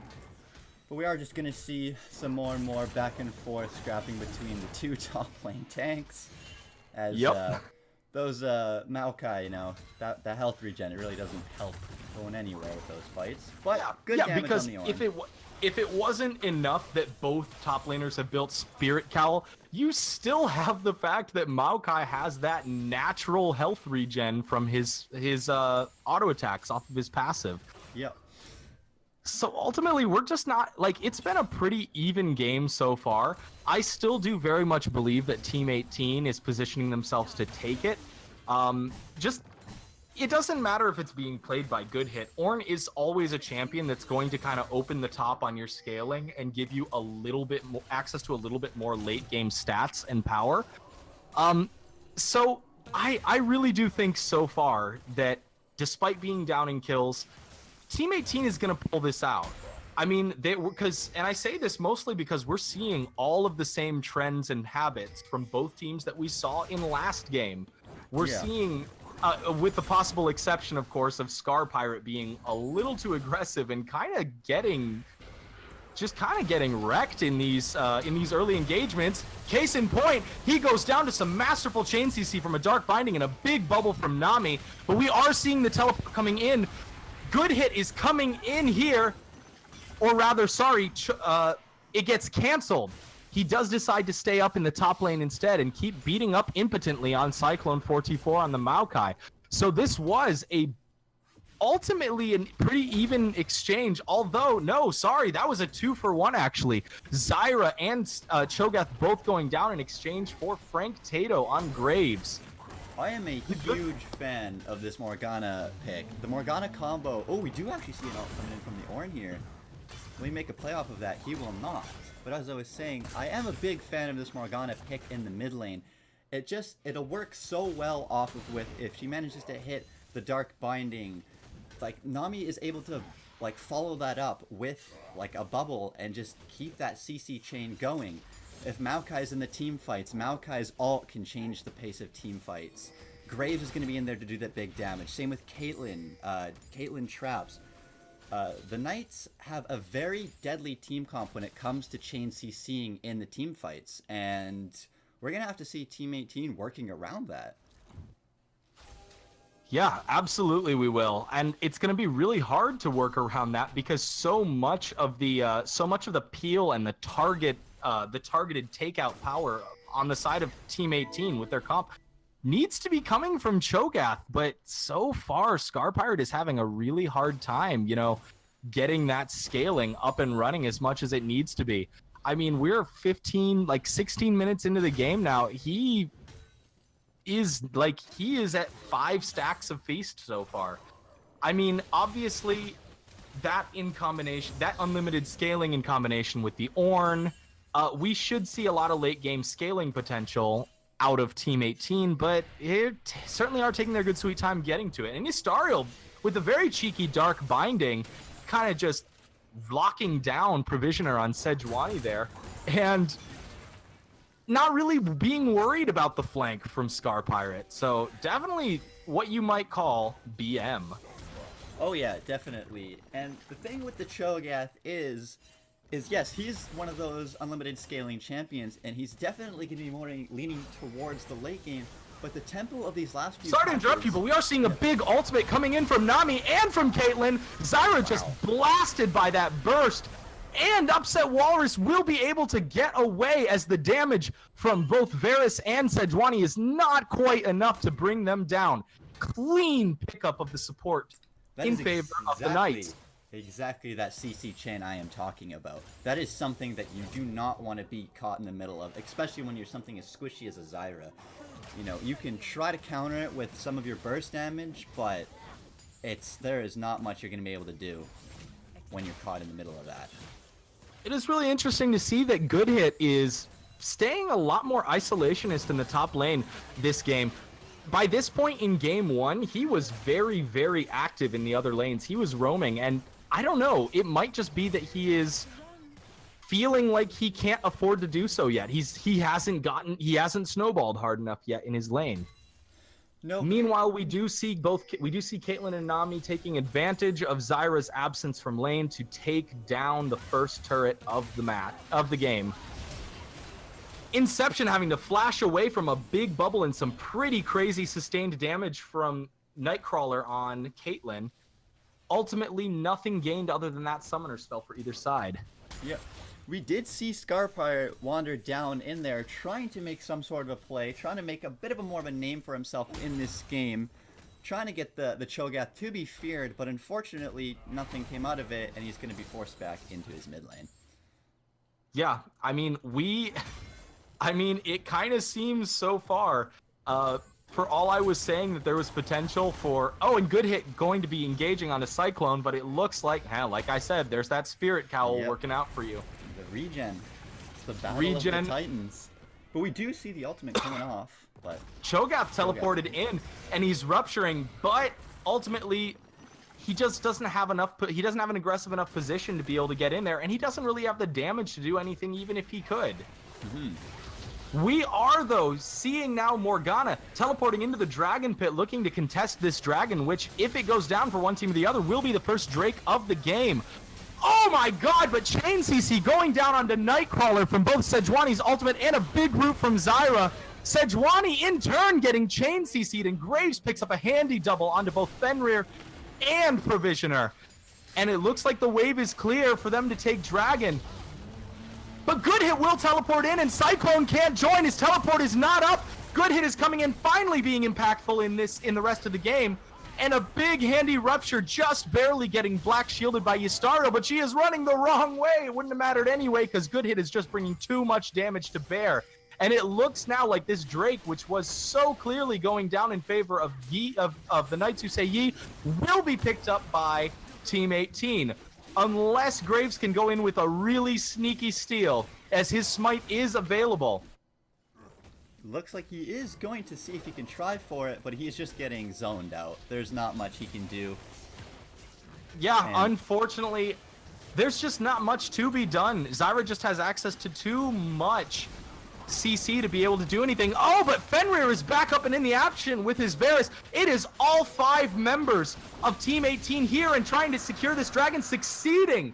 In the meantime, we see Morgana still a little slow getting back from base, and Cyclone looking to pick something up in the top lane, but unfortunately, he will not even succeed in getting 3/4 of that turret down. Still very healthy with good hit, well on his way back to top lane.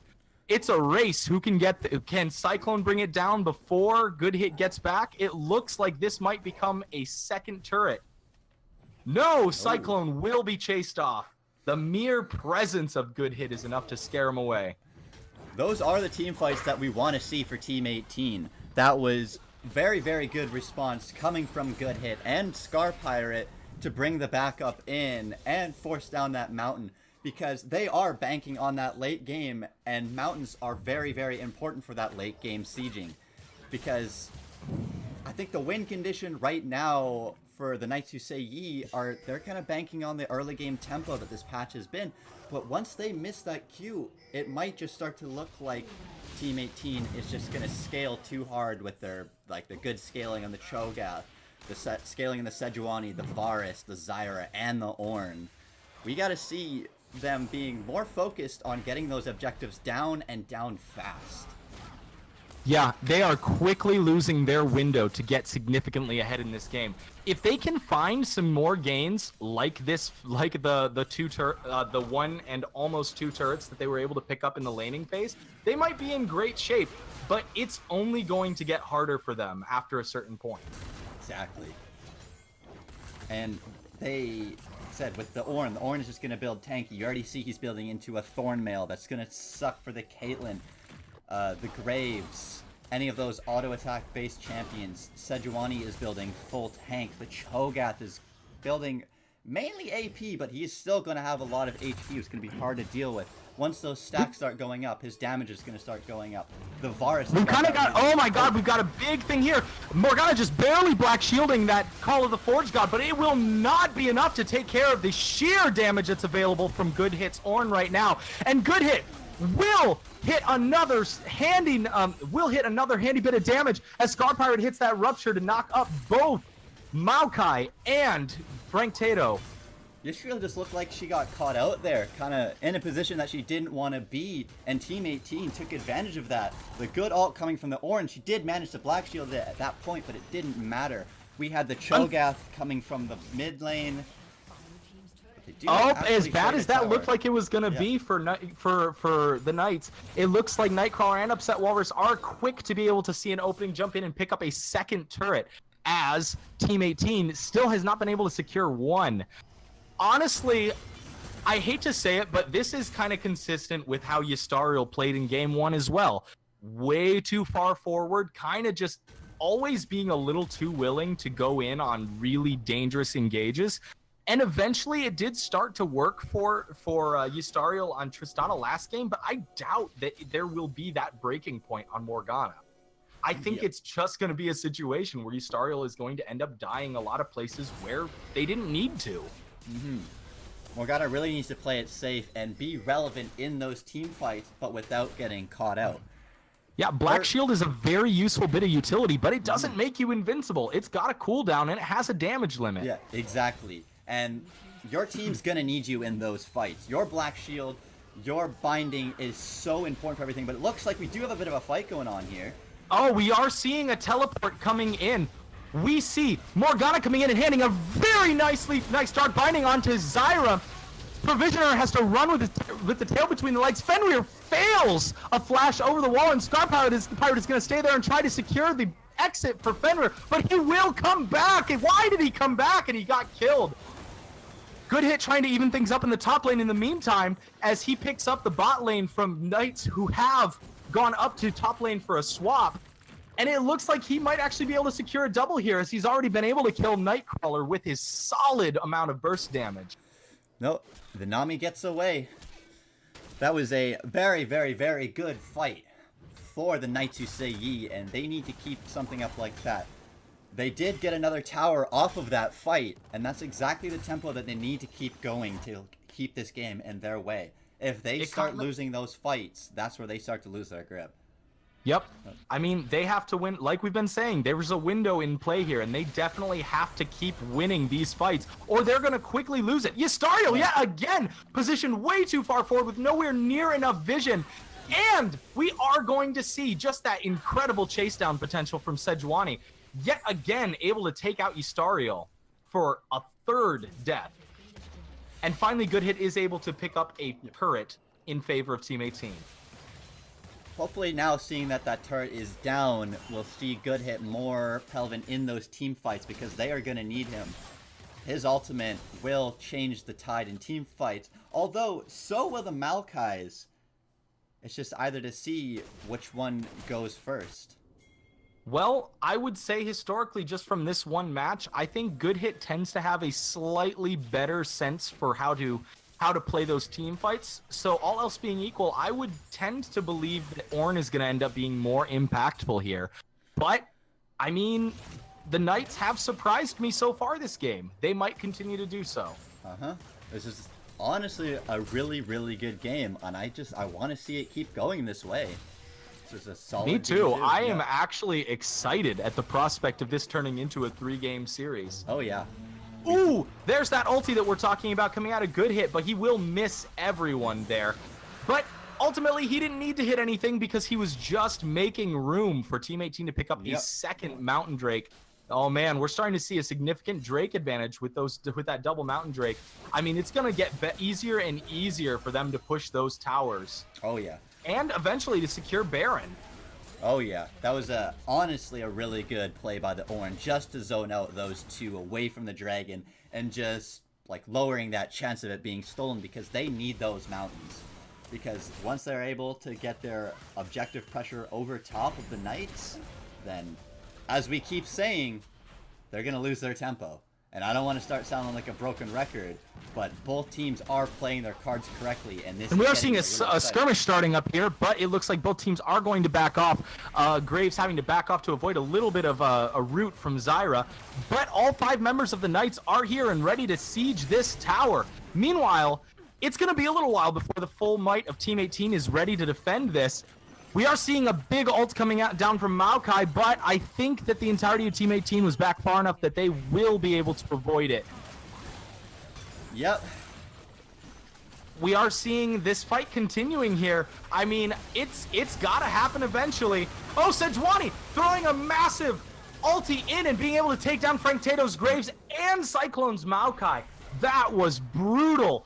In an instant, the entire front line for the Knights is dead, and it's they have to like back they're going to change their focus over towards the Baron side, starting to set up that vision, and might start to pressure it. Although a little bit of chain CZ coming down onto Good Hit. His ultimate, of course, is up and available again, and he's able to disengage cleanly. All he's trying to do, though, is a repeat performance of what he did, distracting in order to secure that Mountain Drake earlier. I don't know if it'll work as well as it would have before. As 8-9, Baron Nashor got a bunch of HP buffs, but longer though it may have been, there was still plenty of time for the Team 18 to take that Baron. And now this game has swung pretty heavily as a game that was 3k in favor of the Knights is now 1k in favor of Team 18. Yep, that was a fantastic Baron call. They managed to get that super fast because of the 2 Mountain Drakes they have going for them, and now it's just looking like we might possibly see a Team 18 takeover. So far, it certainly seems to be heading that direction.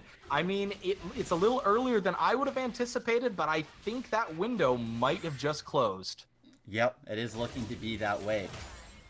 Unless the Knights are interested in taking some very high-risk, high-reward plays, which Ystario, of course, is probably on board for, but I don't know about the rest of them.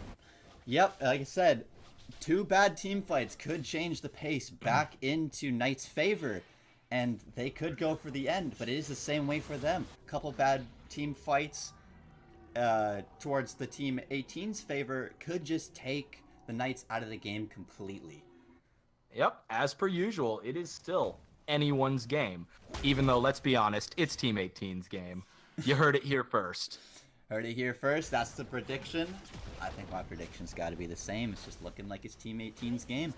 And the towers are finally brought even 3-3, as that bot lane turret will get taken down by both Provisioner and Good Hit 556, and it looks like they're prepping to engage on a siege or possibly even a tower dive under the inner turret at bot lane. Ystario going in, but an ultimate will from both Sejuani and Ornn will chase off temporarily that flank engage long enough for Team 18 to think better of that siege and move elsewhere. Inception almost got caught out there by the Morgana. Luckily, she was able to escape, but that could have turned very poorly towards them. Good ultimate by Good Hit on his Ornn to pull them away. And ooh, a big flash engage from Ystario, which will amount to absolutely nothing. That is heartbreaking. Inception yet again being able to be slippery and evade that dark binding. They just can't seem to get him right now. Really, really unfortunate. It is important to note, though, that Ornn played by Good Hit. He has invested it in a Zizirot portal, however you pronounce it, a portal, and was using it most recently to kind of maintain a little bit of pressure in the bot lane. It'll be interesting to see how he uses it. Will he use it to Frank Tato getting jumped on by both Sejuani and Cho'Gath, ultimately getting a little bit of a chain CC, and he is down. Unfortunately, there's not much to be able to do to capitalize on the absence of the enemy jungler, as both of the major neutral objectives are gone for the next little while, but might make it easier to siege this inner mid turret. Oh yeah, it is. And it's going down fast. Yeah, that turret is going down fast. It's looking like some it is going to fall any second. The Baron strong needs on CC that. efforts from Nightcrawler, Ystario, and Upset Walrus cannot stop it. That turret is down, and now the turret game, Team 18 is actually pulling ahead. We're looking like we might see another turret fall here on the bot lane from Good Hit. Oh my god, there it is, a goes pixel down. perfect dodge of that bubble. Oh yeah. Good Hit has been collapsed on by 4 members of the team, but a masterful flash over the wall and onto Caitlyn, which will just barely be avoided by a flash from Nightcrawler in turn. Cyclone as Maokai jumping in, but this might be a fatal mistake, as an ultimate from Zyra will keep him locked down, and the chain CC is keeping him there. He's down to a third of his HP, but he manages to get out with his life by the skin of his teeth.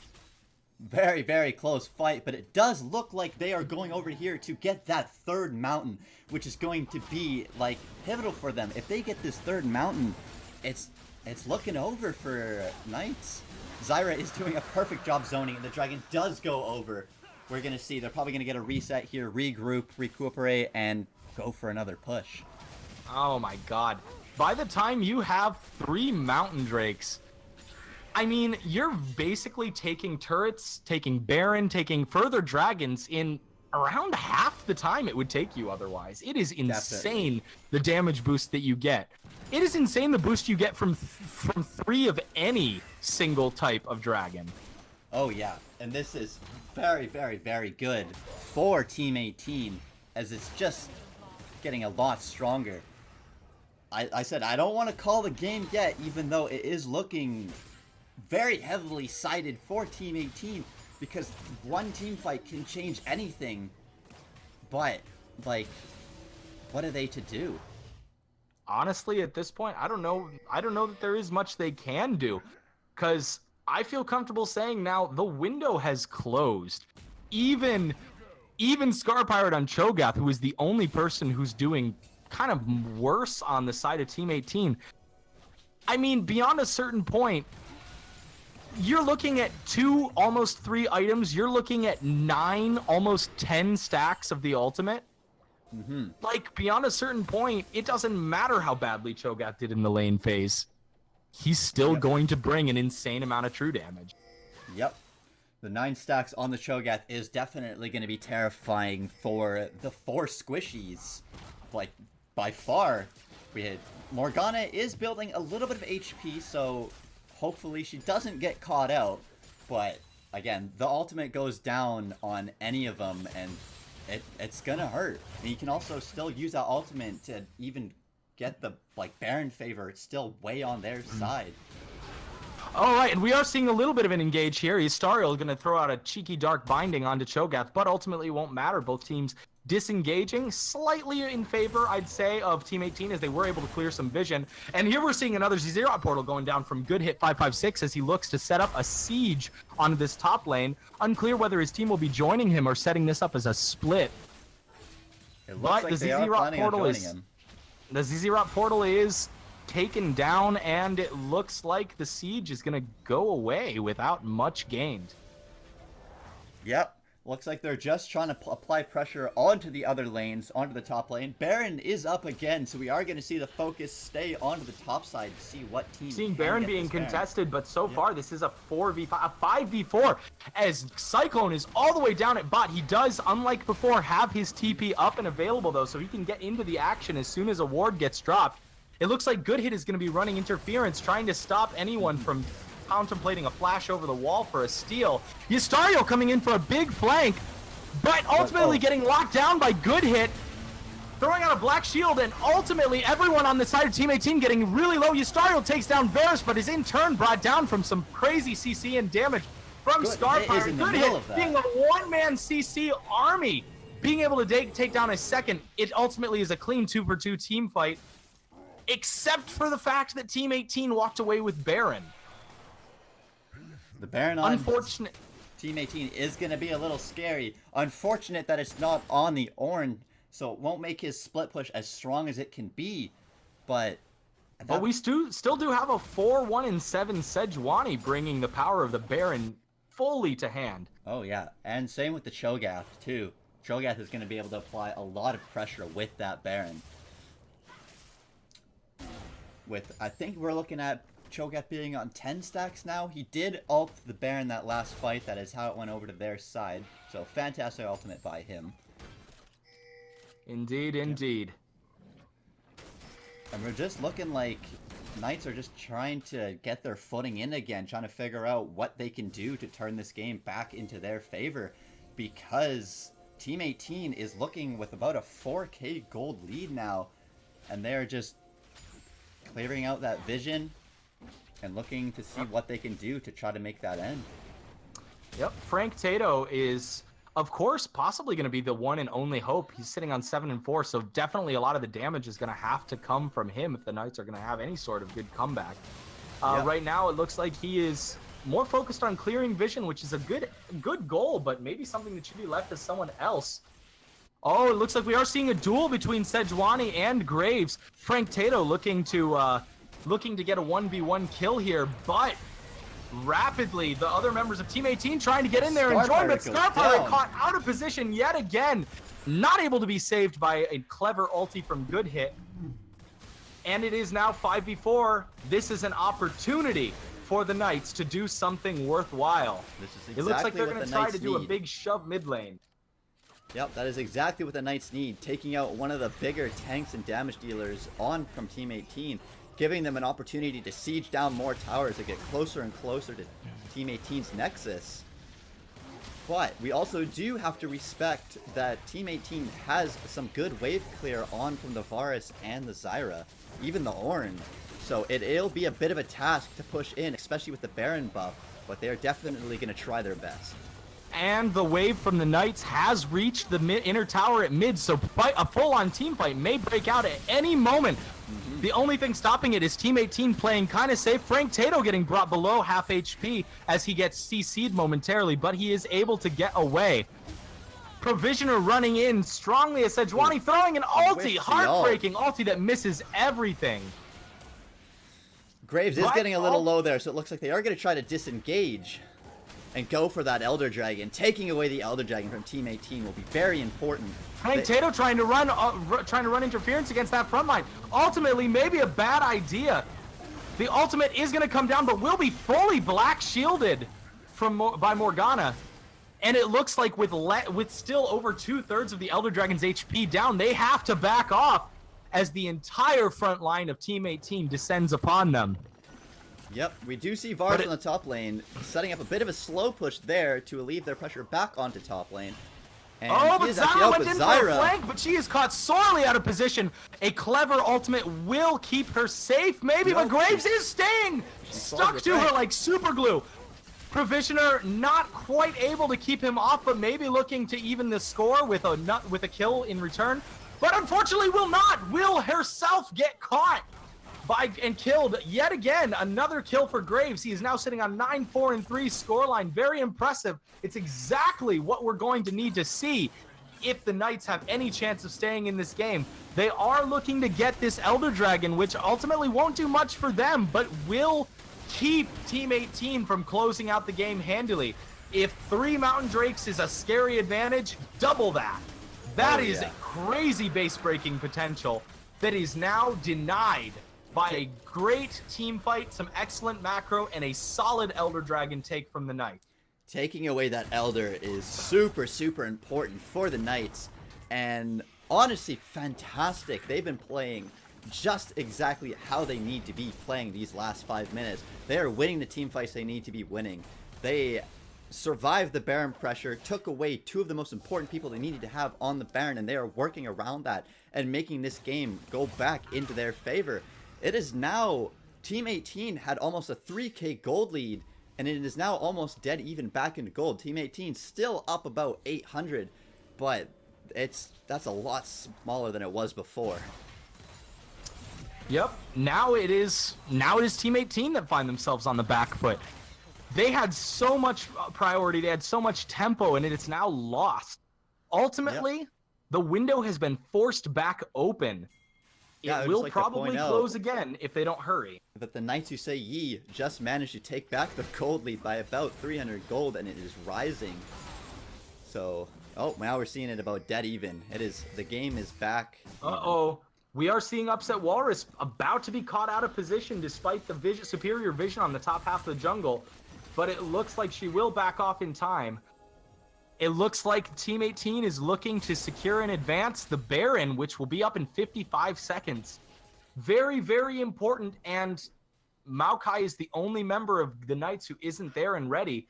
He does have TP available, but that won't be worth anything if a ward isn't there for him to get to. Yep.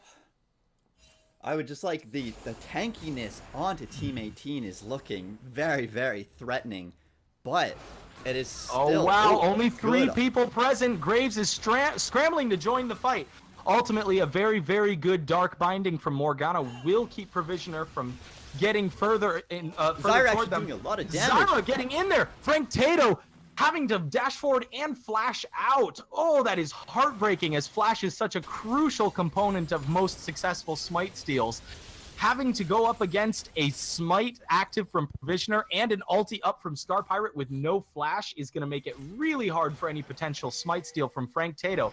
But it might not be necessary, seeing as how they have successfully pushed Team 18 off. Scar Pirate trying to frontline and bully them away from it, but they will not budge. Good hit throwing a Call of the Forge God, which catches Ystario. She is brought to almost just over half her health, and this is a chaotic fight.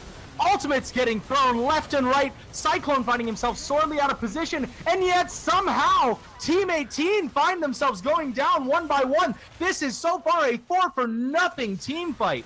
Oh my god! It's in the cards.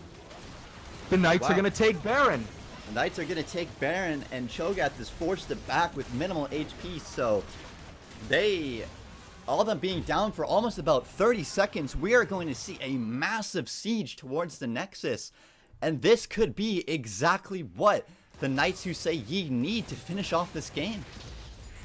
Unfortunately, I think that they're still just a little bit too backed up in their lanes to really break base yet before the members of Team 18 are up. But this will definitely have Team 18 on the back foot, and if they don't play this defense properly, as they're all coming up 1 by 1, this could be another team fight lost before it even starts. Yep, one slip up and it is over. Team 18 needs to execute this perfectly. Their communications need to be on point. Place to be on point. Good Black Shield by the Morgana we just saw there. Yep, and that base is broken. Knockup. A bubble keeping Zyra out of the action, but fortunately for Team 18, the front line was there and ready to keep Inception from getting brought down again. but they're in the base. Frank Tato running a very cheeky top lane split and almost taking the top inhibitor turret. Meanwhile, the rest of the team has taken the mid inhibitor, and the first inhibitor of this game is down. They will be shifting, rotating now down to bot lane, hopefully trying to take that inhibitor there as well. We will see what happens, though, as it is now a 5v5 siege battle. There is just so much, even with the Baron up, there is so much wave clear accessible to Team 18. We are seeing a big Call of the Forge God going in, but it does basically no damage. There is a crucial lack of follow-up from the damage-dealing carries of Team 18. And Sejuani's ulti goes down with no targets found. Oh, that is heartbreaking. Nightcrawler will be throwing an ultimately ineffectual ace in the hole ultimate. Good hit brought down below half health. But yet again, on the other side this time, not enough follow-up to actually secure a kill, but they don't need one! All it takes is for Team 18 to get bullied off and the inhibitor will go down. That is two. They're dealing with 2 inhibs down Yep. and a Baron buff besides. This is brutal and probably will result in the Knights Who Say Knee being able to rally and take this. I am honestly excited to see the Knights Who Say Ye come back from this.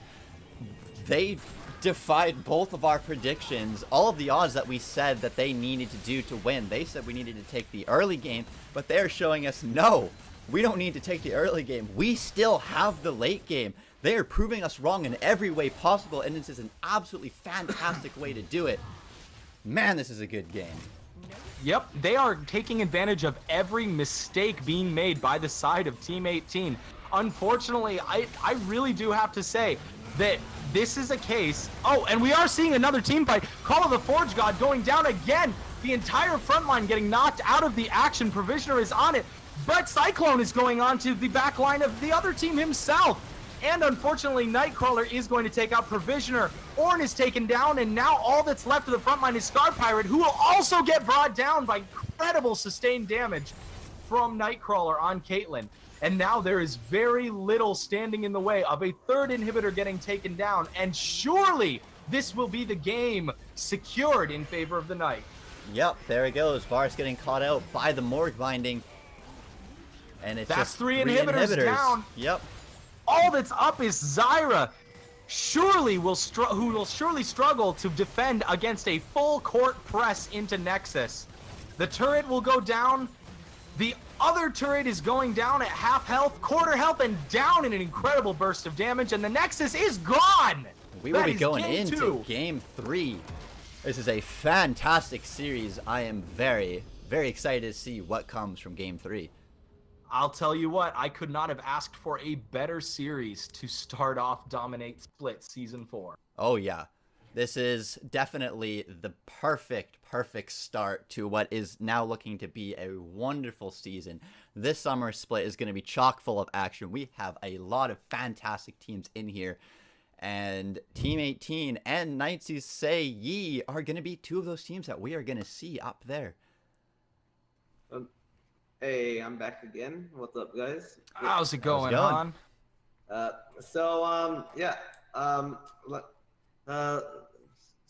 Looking at this game, I think it was more of a comp issue for Team 18. Like I said in the when Champ Select ended, they only have a couple of damage sources, while on the side of Knights Who Say Ye, they had a boatload of damage coming up from K.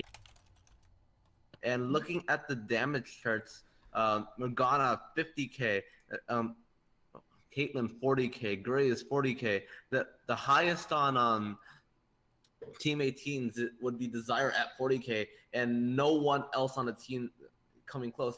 Varus in particular doing the fourth most damage on his team. So the damage wasn't coming in, even with the huge front line. So maybe the Cho'Gath wasn't the correct pick. Maybe they should have gone something with more damage. Maybe a Corki against the Morgana. But maybe something in Champs like they should change is is how much damage they're getting out of their comp, because Knights Who Say Ye were just getting a lot more bang for their buck. Yeah, I definitely think a big part of the problem is that just because of some of the questionable positioning that we were seeing. I mean, I don't think anyone can deny that Good Hit 556 and Provisioner were definitely there. They were bringing everything the front line needed to bring on the side of Team 18. But there was some really questionable positioning from Scar Pirate, Fenrir, and even a little bit Inception that led to them, like, they just kept getting picked off in those team fights before they could really even do any damage. I mean, you could say that so in the first game too, but in the first game, they were ahead enough where getting caught out really didn't matter. Good Hit on the 8th rocks could have 1v5 if he wanted to, given the correct circumstances. But now that, like I said, nice to say didn't allow the holes in the ship to completely tilt the ship. Now they're staying afloat, and it seems that they are definitely a formidable battleship. I mean, I would definitely say so. Alrighty. I think on that note, we are going to go into a quick break. Make sure you stay tuned for this Game 3. It is a must-see. This is a fantastic series, and surely it's going to be a fantastic ending. Alrighty, guys. We'll see you when we get back.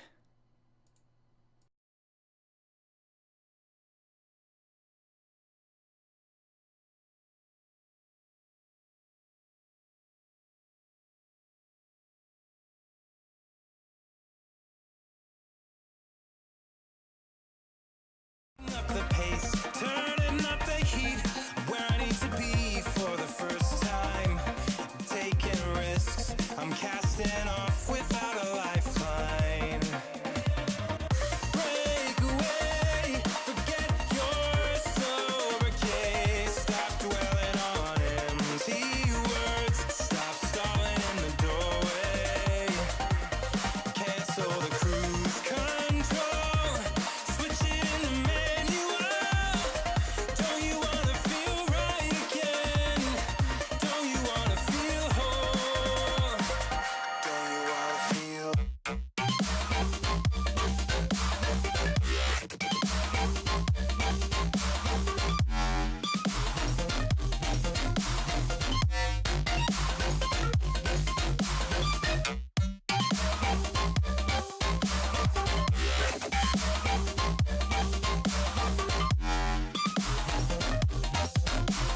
Don't you wanna?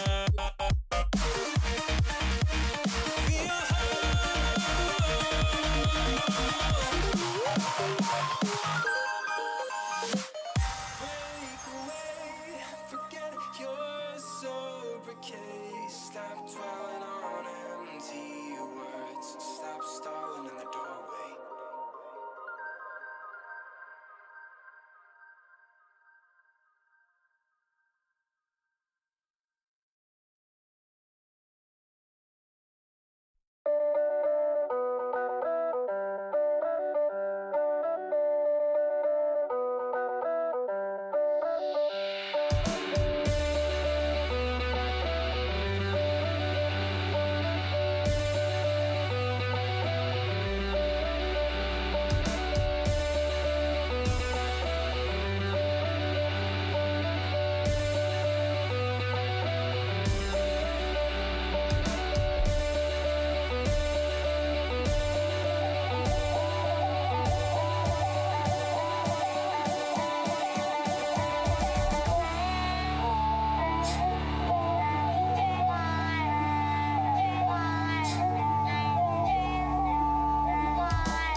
my secrets.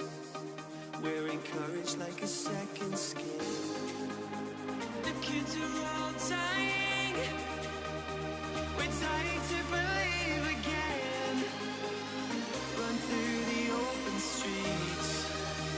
We take what is needed. They say you're only young ones, but we live for it, we die for it, we live for forever. They say you're only young ones, but we live for it, we live for it, we live for forever.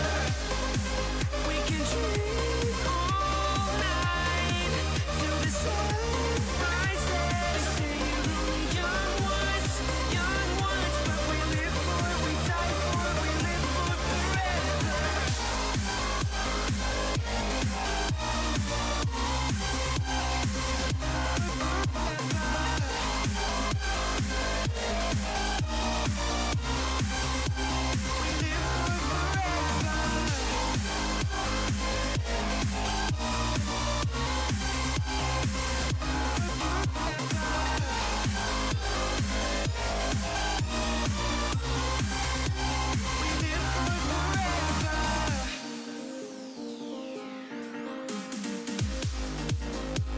I'll meet you at the airport. We know that we can touch the sky. Dancing in the aisles. We're skating on clouds of fire. The kids are all dying.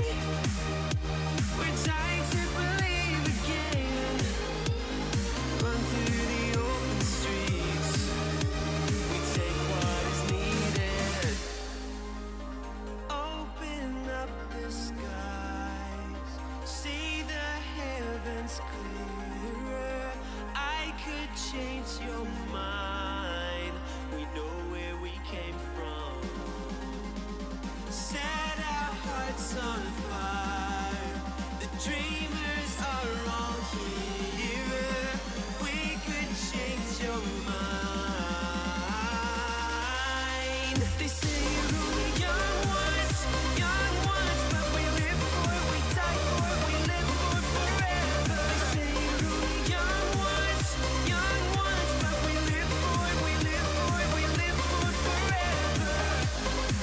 We can dream all night till the sun rises. They say you're only young ones, but we live for it, we die for it, we live for forever.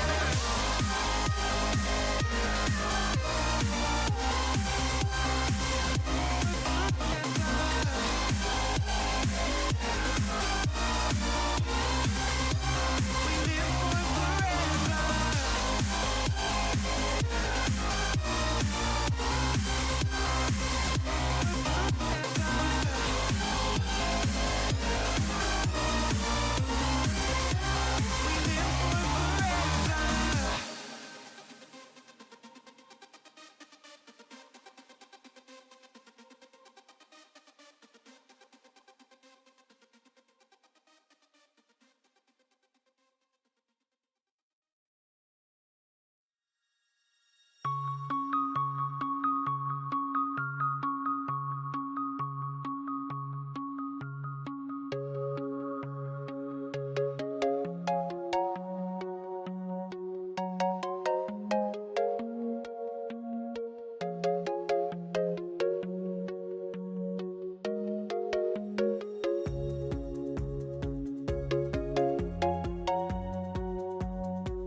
Alrighty, everybody. Looks like we're going to go ahead and jump into the draft very soon here.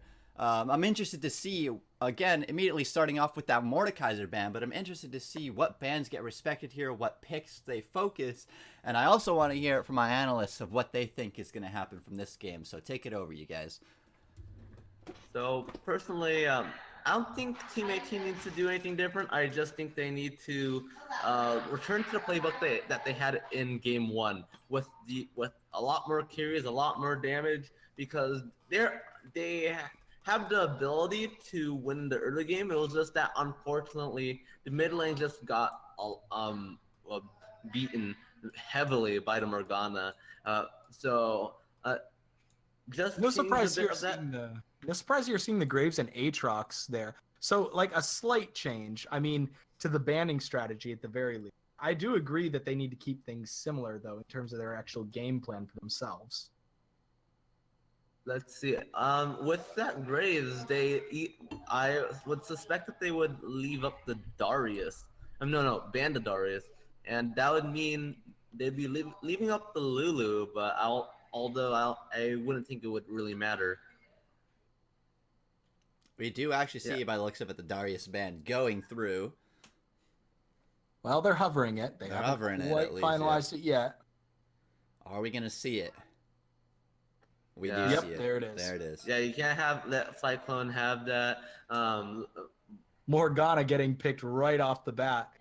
Just for but not for Ystario though. That means Wait. Team 18 gets to get their bot. No, lane that is for first. Ystario, yes. Sorry, I got turned around for a second there. I mean, Oh, the it could Scion! go either ways, The but we Scion's do getting see the prioritized. Scion. Good hit manages to get his Scion, so this is going to be very exciting. And the Sin's out, so that's a big combo, or all running the top lane for whoever gets up there. Scion and Sin Zhao have major CC abilities, and definitely can hit loose in the top lane. Yep. That is definitely going to be a hard duo to deal with, by far. It is Speaking important of to hard note, duos. we've been talking about Morgana. We've talked about Morgana and obviously got played in the mid lane by Ystario last game. But it could just as easily be a support pick. Upset Walrus does have Morgana in his own comfort wheelhouse as well. Yeah, Yes, and and- seeing the Morgana Caitlyn would be very, very strong in the bot lane. That is a bot lane duo that is incredibly hard to deal with any comp you try to respond to with it. And we do see the Orin in the top lane on the sides of Knights Who Say Ye. Well, one champion that I would say would be a good pick into that would be Sivir. The reason why Caitlyn Morgana is a good lane is because Morgana Qs, Caitlyn traps, and bam, that's a third. That's a lot of HP taken. And as I say, that Sivir is indeed There is taken. the Sivir. Sivir is in Fenrir Sulfur's champ pool, so there is no surprise that we see that in response with Morgana Caitlyn. And this is really, really important because Morgana's Dark Binding becomes a lot less intimidating in the face of Sivir's spell shield. Mm-hmm. Yeah, and that means the primary purpose of this lane it doesn't help anymore. So maybe Morgana can be flexed, maybe to pick a different support. Team 18 actually banning out the Janna, so they are assuming that the Morgana is going to be mid lane, or at least they are trying to respect that and still trying to take away some of the impactful supports away from the Knights Who Say Ye. Yeah, and there it looks like There's Lulu Lulu as too. well. So they are looking like they are assuming it's going to be Morgana mid lane. Yep, and with this ban, Team 18 is probably going to pick their support first. Maybe go with the Soraka that they had in Game 1. I think they might pick Soraka again. It would work for them. I mean, it definitely did Game 1.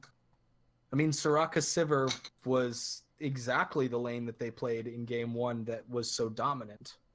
Yes. But we should see a support pick in a while. Soraka. There it is. Soraka Sivir. Oh, yeah. That's definitely a pretty good lane. most likely won't get caught out unless Morgana gets a dark binding onto the Soraka. But as long as Sivir gets in front of it, it should be fine. So in theory, it should be a pretty good bot lane for Team 18. In theory, yes. They were very, very dominant with the Sivir Soraka bot lane in Game 1, and this is a beautiful response to the oh-so-feared Caitlyn Morgana bot lane that is potentially to happen. We still don't know. This Morgana is a flex pick. It could go mid lane. It could go ADC. Looks like we are about to find out. It is mid lane. It is mid lane. Khan gets picked up. Yep. The Vi pick is interesting because you know what can stop a Vi after she ults in a silence with a Soraka. So Ooh, that's embarrassing. Oof. So there's definitely a lot of variance that can happen. I actually really like Team 18's comp. It looks similar to a comp that they ran in the first game, and they should hope and they're hoping to have similar results with this comp. Lux is a very, very good response to the Morgana mid lane because oh my gosh, Morgana and Lux in lane together. Yep. Roots for days. Just a lot of roots, and whoever comes on top, you know what though? That's a jungler's dream. Whatever player gets rooted first, the jungler can jump in on that and get somebody ahead. Especially at level 6, Vi has a lot of opportunities in the top and mid lane to create plays, especially with how immobile both of these champions are. Definitely, yes. Vi is a fantastic pick. Same with Xin Zhao. Xin Zhao has that gap close with his E. He will be able to jump on any of it, so we might see a lot of jungle pressure onto the mid lane to try to work off of these two very CC heavy mid laners, or we might continue to see the theme of jungle pressure top lane to try to shut down Good Hit on his Scion. So without with Sejuani being picked both games and both time losing, it looks like both junglers want to get their hands on a carry and try and fight for the win. Truly a great matchup this game. Really interesting to note, as you mentioned, that the Sejuani has been picked in both games 1 and 2 and was on the losing side in both games. Interesting to note also that the winning jungler from each of those two games, Trundle and Graves, were both banned. Yes, that is a good detail that I actually missed myself. Yep, we are seeing a lot of bans just respecting other players' strong points. The Trundle was a huge threat in game 1, and same with the Graves being a massive threat in game 2. Like, I would say a big reason that the tides were turned into the Knights Who Say Ye's favor. Yeah, and Graves actually does have a great matchup in Xin Zhao, but looking at the two team comps, they, on the side of Knights Who Say Yi, they have a lot of engage in their comp. Like Ornn, Morgana, Vi, Rakan, they can all go in onto this Sivir and Lux. Definitely. So, yeah, and on the side of Team 18, they have some poke. Scion can go in, Symbiosis can go in. So these two teams have a lot of go buttons on both sides. Oh yeah, this is going to be a very exciting match, and already with these picks, I'm getting excited. This game 3 is going to be what hopes to be a very good ending to a very good series. I want to see right now with these comps, I want to hear your two predictions.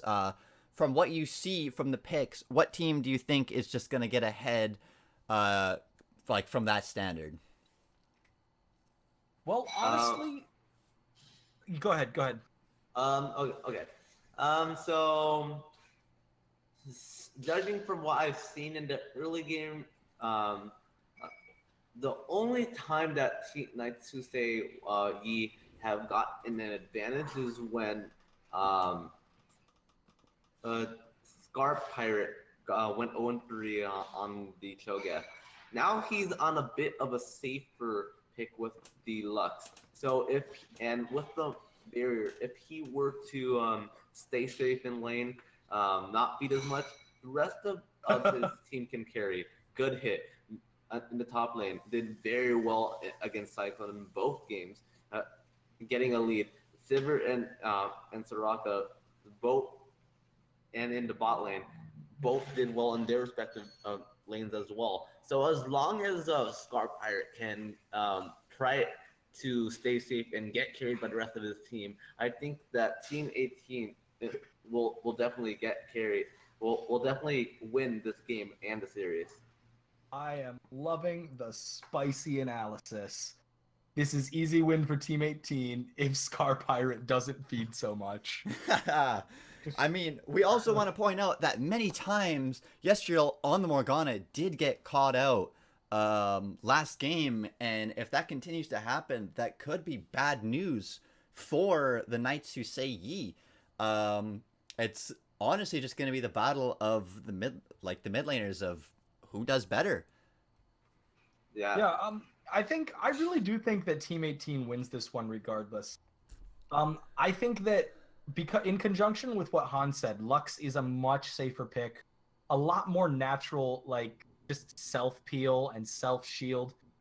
Like there's so much CC that is just ready on demand. Meanwhile, Cho'Gath's peel is either soft peel, like his silence, or like his rupture is conditional on hitting a telegraphed and delayed skill shot. So I think this is a much safer pick. In addition, you've got Provisioner finally hitting a really strong pocket comfort pick on Xin Zhao. You've got Good Hit 556 finally hitting a massive comfort pick on Sion. Meanwhile, you see Cyclone, who is on Ornn, which has, like Sejuani, a 100% pick rate and a 100% lose rate in the series so far. I don't know. I really do think this goes toward Team 18. I think for me, it's going to be a very close matchup, but I want to go against the flow with you guys, and I want to give the Knights who say Yi the benefit of the doubt here. I really like the combo of, even though it's not going to be in lane, the Caitlyn, the Morgana. Yes, it's answered very well with the Sivir Soraka, but with the Ornn ultimate to open up, the Vi damage, the Rakan playmaking ability, I think if the Knights who say Yi have the communication skills on point as it looked like they did in the end parts of game 2, I think they can take this series and take this game. So that's where my prediction's going to go. One thing, you got that 2-1 split. I love it. Split. Yep. Definitely love a split death. Means a lot more of the pie going to the winner.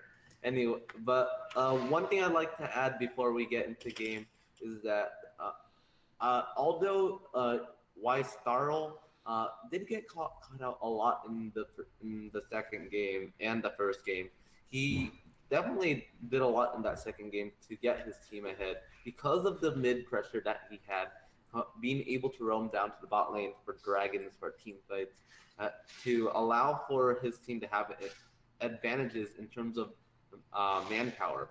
So if Scar Pirate doesn't get pushed in, I definitely think the Morgana won't be able to influence the rest of the lanes as much as she did in the second game. All right. Well, we are about to jump into the loading screen here, so we are going to be able to take a look at the runes that they were able to take, see if there's any weird ones. This game's been pretty safe with the runes, nothing out of the ordinary, and I feel like this game is going to be the same, but you might not know, there might be some surprises here. We actually do see a phase rush on the Xin Zhao. I feel like that's a little bit weird, taking that over the press the attack or the fleet footwork. I feel like this is one of those situations in solo queue where you load into game and immediately, shit, wrong runes. Yeah. I mean, actually, looking at the runes, it's not actually that bad. It's actually one of the highest win rates on Xin Zhao. It's not really that kidding. bad. That honestly surprises me. I wonder how it works. You know what though? Because again, that does give him the movement speed. Xin Zhao is very, very strong on hitting those 3 ability combos, and when he does that, he will get that phase rush boost and will just be able to keep that gap closed on the laner. So I definitely can see this as a thing, and I'm a little excited to see how this goes. Well, I'm excited for some rune choices. I'm wondering if Scar Pirate took the minion dematerializer, which would help him kill minions even if he does get behind. Now, although it's not really that prevalent, but it will allow him to get wave clear early and maybe allow for him to contest lane priority. And with the game loading up, that's it for me. I'll see you guys after the series is done. Alrighty. Well, best of luck to both teams. Thank you, Han. See you around, Alrighty. Han. We are jumping into the end game now. Oh boy, this is gonna be a good one. I'm excited. I hope everybody else is excited. Let's get it started. All right, in the blue corner, though you should know by now, we have the Knights Who Say Ye. And I have checked this. It is the Knights Who Say Ye, not the Knights Who Say Ni, despite what the acronym says. We have Cyclone 44 on Ornn in the top. We have Frank Tato on Vi in the jungle. We've got Yistario on Morgana in mid. We've got Nightcrawler 921 once again on Caitlyn in the bot lane. And we've got Upset Walrus as Rakan picking up the support. Alrighty, and on the red side with Team 18, we have Good Hit 556 on one of his very well-known picks, the Scion, Provisioner on the Xin Zhao, Scar Pirate on the Lux, and the dynamic bot lane duo, the Game 1 Classic. We got Fenrir Sulfur on the Sivir and Inception on the Soraka. And whoops. Fix that that interface visibility. Alrighty. Team names are swapped as well. Yes, let's fix that.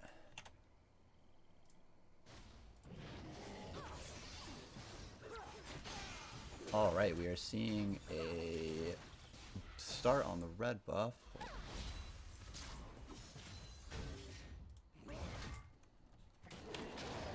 Everything good on your side? Yep. Alright. It's good to me.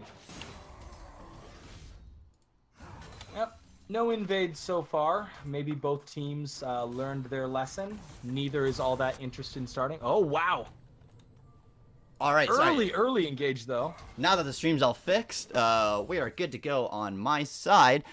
Alright, we see a lot of trading going on between the Scion and the Ornn there. And the Morgana and Lux trading out. Lux actually about half HP. More trading though from onto the Ornn, onto the Scion. A lot of damage. That is not what Good Hit needs to be seeing early on, being out pressured. He still is ahead of farm by 4. But at the end, good poke from the bot lane. Good knockup by Scion there. Yeah, still waiting to see that crazy domination that Good Hit is supposed to be able to bring on Scion. That would certainly seem to be in existence, given the fear that everyone seems to have of that pick. Oh yeah, no, Give it a couple minutes. That pick was banned game 1 and 2, and they actually let him have it game 3. Wonder why that was the reason. Maybe they just wanted to prioritize the other bans, but he is on it, and we want to see how this goes for them. That once Scion hits 6, he is going to have a lot of good escape on from any ganks, but also, you know, say if the Xin Zhao were to come up, that is going to be a deadly combo with the Scion ult and the Xin Zhao ult, the Xin Zhao Q. It'll be hopefully a lot of action up in the top lane, but as I stated in the champ select, I do want to see a lot of action within this mid lane. The double like snare bind, like Morgana versus Lux, the CC mid lane as we'll call it. We actually do see a bit of a fight going on in the jungle. Vi taking a lot of damage onto the Xin Zhao. Xin Zhao looking like he's just gonna get out. Nothing coming out of that. Good damage from the Vi onto the Xin Zhao. I want to see a lot of jungle versus jungle interaction with this because they are both very early game orientated junglers. The Vi's damage is great. Xin Zhao's damage is also great, so let's see what happens from that. Yeah, I think Xin Zhao probably could have handled a duel there. Just his passive determination gives so much dueling power because of the regen that you get from it. But honestly, if you look at the vision, there is plenty of vision set up in the river, but not much guarding the departure from mid lane. So I would totally understand Provisioner being a little worried about Ystariel slipping out as Morgana and getting a clutch Dark Binding in there to kind of turn the tide of the duel. You do need to respect that the passive damage on the Vi's W, because once you're able to get those auto attacks off of you, that is a lot of free damage that you want to avoid taking. So, you know what? It could have went in Provisioner's way, but I think he did make the right safe call by pulling off there. We do see a bit of a gank going on in the bot lane. Good disengage by the Rakan, though. Fantastic, and we see nothing out of that there. Caitlyn did end up having to blow her flash, but wow. There's a lot of stuff plays wanting to happen, but nothing coming out of him quite yet. A lot of damage onto the Caitlyn. Good job by the Soraka silencing the Rakan. A route onto the Morgana from the Lux. They're kind of skirmishing, autoing back and forth, but nope, nothing happening there either. At first glance, Soraka doing a really good job of staying, like, just up and ready. But unfortunately... looking like we're actually seeing something here, but the flash away from the Morgana actually hitting the bind on the Lux there too. A lot of plays wanting to happen. Again, nothing coming from it, but that should change any second now. Anyways, as you were saying... There's a big problem. There's one big problem though with Inception, and that's that despite the fact that both she and Rakan have built Stealthy's Edge as their initial item, Rakan is at over 100 gold of the way to the quest currently. Inception is at over 210. You never want to underestimate that Soraka poke with the Stealthy's Edge. We do get another good Rakan engage on there. The Ignite actually going down to Soraka, but it's looking like she will survive. Yes, minimal HP. Nightcrawler and Upstart Waller still want to do it, but fantastic disengage with the silence onto the both of them. Still, the brutes of the top lane just going back and forth here. Nothing much coming out of it. Sion is about 10 CS ahead, but these two are just going to be... going back and forth at it. Good knock up by God hit. God knock up by good hit. That's what we'll say. And that is nothing coming out from that. It's interesting to note that despite the top lane having been so impactful in the previous game, and the bot lane having previously been such a focus for early game skirmishes, both junglers are kind of just keep coming back to that mid lane. And circling around it like they're looking for a good gank opportunity. And that's exactly what I predicted to happen. I am hoping to see more jungle pressure into the top lane and getting good hit ahead of the Ornn on his Sion. But it's just looking like they're prioritizing the mid lane as I personally predicted. Cheeky little searing charge there, interrupting the decimating smash from Sion. Oh yeah, and actually good damage onto the Cyclone on his Ornn. We are seeing it just looking like that lane is going in the favor of good hit now. And, to the surprise of absolutely no one. Yep, and actually whiffs the Ornn ult, but good hit is still kind of caught out here. He has his ultimate down, so he will not be able to use it to escape, but it's looking like he's out of there anyways. Actually seeing if he can turn it, because Xin Zhao is on his way up here. But I'm pretty sure that Frank and Cyclone are aware of that, and yep, they disengage. Good trades. We are still pretty dead even in this game. Yep, Rift Scuttler lived just long enough to be able to give away the game on Provisioner heading up to top lane for a counter gank, and everyone gets away alive. Yep. We look like we have bot lane trying to do anything. We actually see a flash off of the Sivir and some more damage onto the Caitlyn, but the Black Shield also blocks the Lux Q. Ooh, all in for Morgana. Okay, yeah, we see the ultimate going down, the barrier dropping from Lux. Lux actually flashes. That was an Ignite also coming down from the Morgana. They basically just traded summoner spells and nothing from it. Xin Zhao is here to possibly make a play on the Morgana. Will he do with it? Morgana knows because there was a ward in that bush, but nope. As the common Historial thing. has got to be so frustrated. That is the second time. We're not even at 10 minutes, and that's twice already that Scar Pirate has gotten away from a big all-in with an Ignite, and managed to live. Yep, you see a little bit of a trade there. A good fight going on in your bot lane. Frank Toe on the there. Looks like Soraka is going to fall. That is first blood onto the Vi. Wow, alright. That is a 9-minute first blood over onto the side of the Knights Who Say Ye on the Vi. That is something that we would like to see more. The Vi needs to start scaling up, getting that damage going. That is very, very nice for them. This is what can happen if you let your vision in River lapse. If you let it slip just a little bit, suddenly the Vi is on your doorstep, and it's really hard to get away from that gank if you're already that close to her and neither of your flashes are available. Yeah, it's looking like, oh, the Xin Zhao actually falls to a Morgana bind. He flashes away and ultimate. There is an ignite on him that will be from Rakan. A bit of a skirmish going in here top lane, but nothing coming from that as well. Oh, that is a good Q down there with the knock-up. Ornn actually going in with the ultimate. Can he hit it back? This is a lot of damage going on to the Scion. Can Ornn finish it up? No, the slow coming from Scion is too much.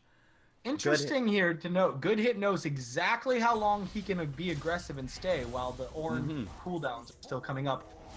Ooh, cheeky. Ooh, yeah. Alright. We are seeing, though, just how comfortable Good Hit is on this Scion. He is executing plays and fights perfectly, living with the HP he needs to live with. And we also need to know that Ornn needs to respect that passive on the Scion, too. Xin Zhao is up there looking to try to make something happen, but Cyclone is a little too pushed up. It's almost like when you're an Ornn going into Scion, you can't afford to use your Searing Charge in taking out the Scion. You need to leave it up so you can get away from the Glory and Death passive. Oh yeah, exactly, because you don't. The last thing you want to be is right next to a Scion when you manage to kill him, because that could just turn to a death for you and an unnecessary kill on the Scion. Scion actually does get the knock-up and the damage on from his shield, but nope, Ornn manages to back off. Vi is on the top side jungle, so Good Hit needs to be careful. He is backing off now.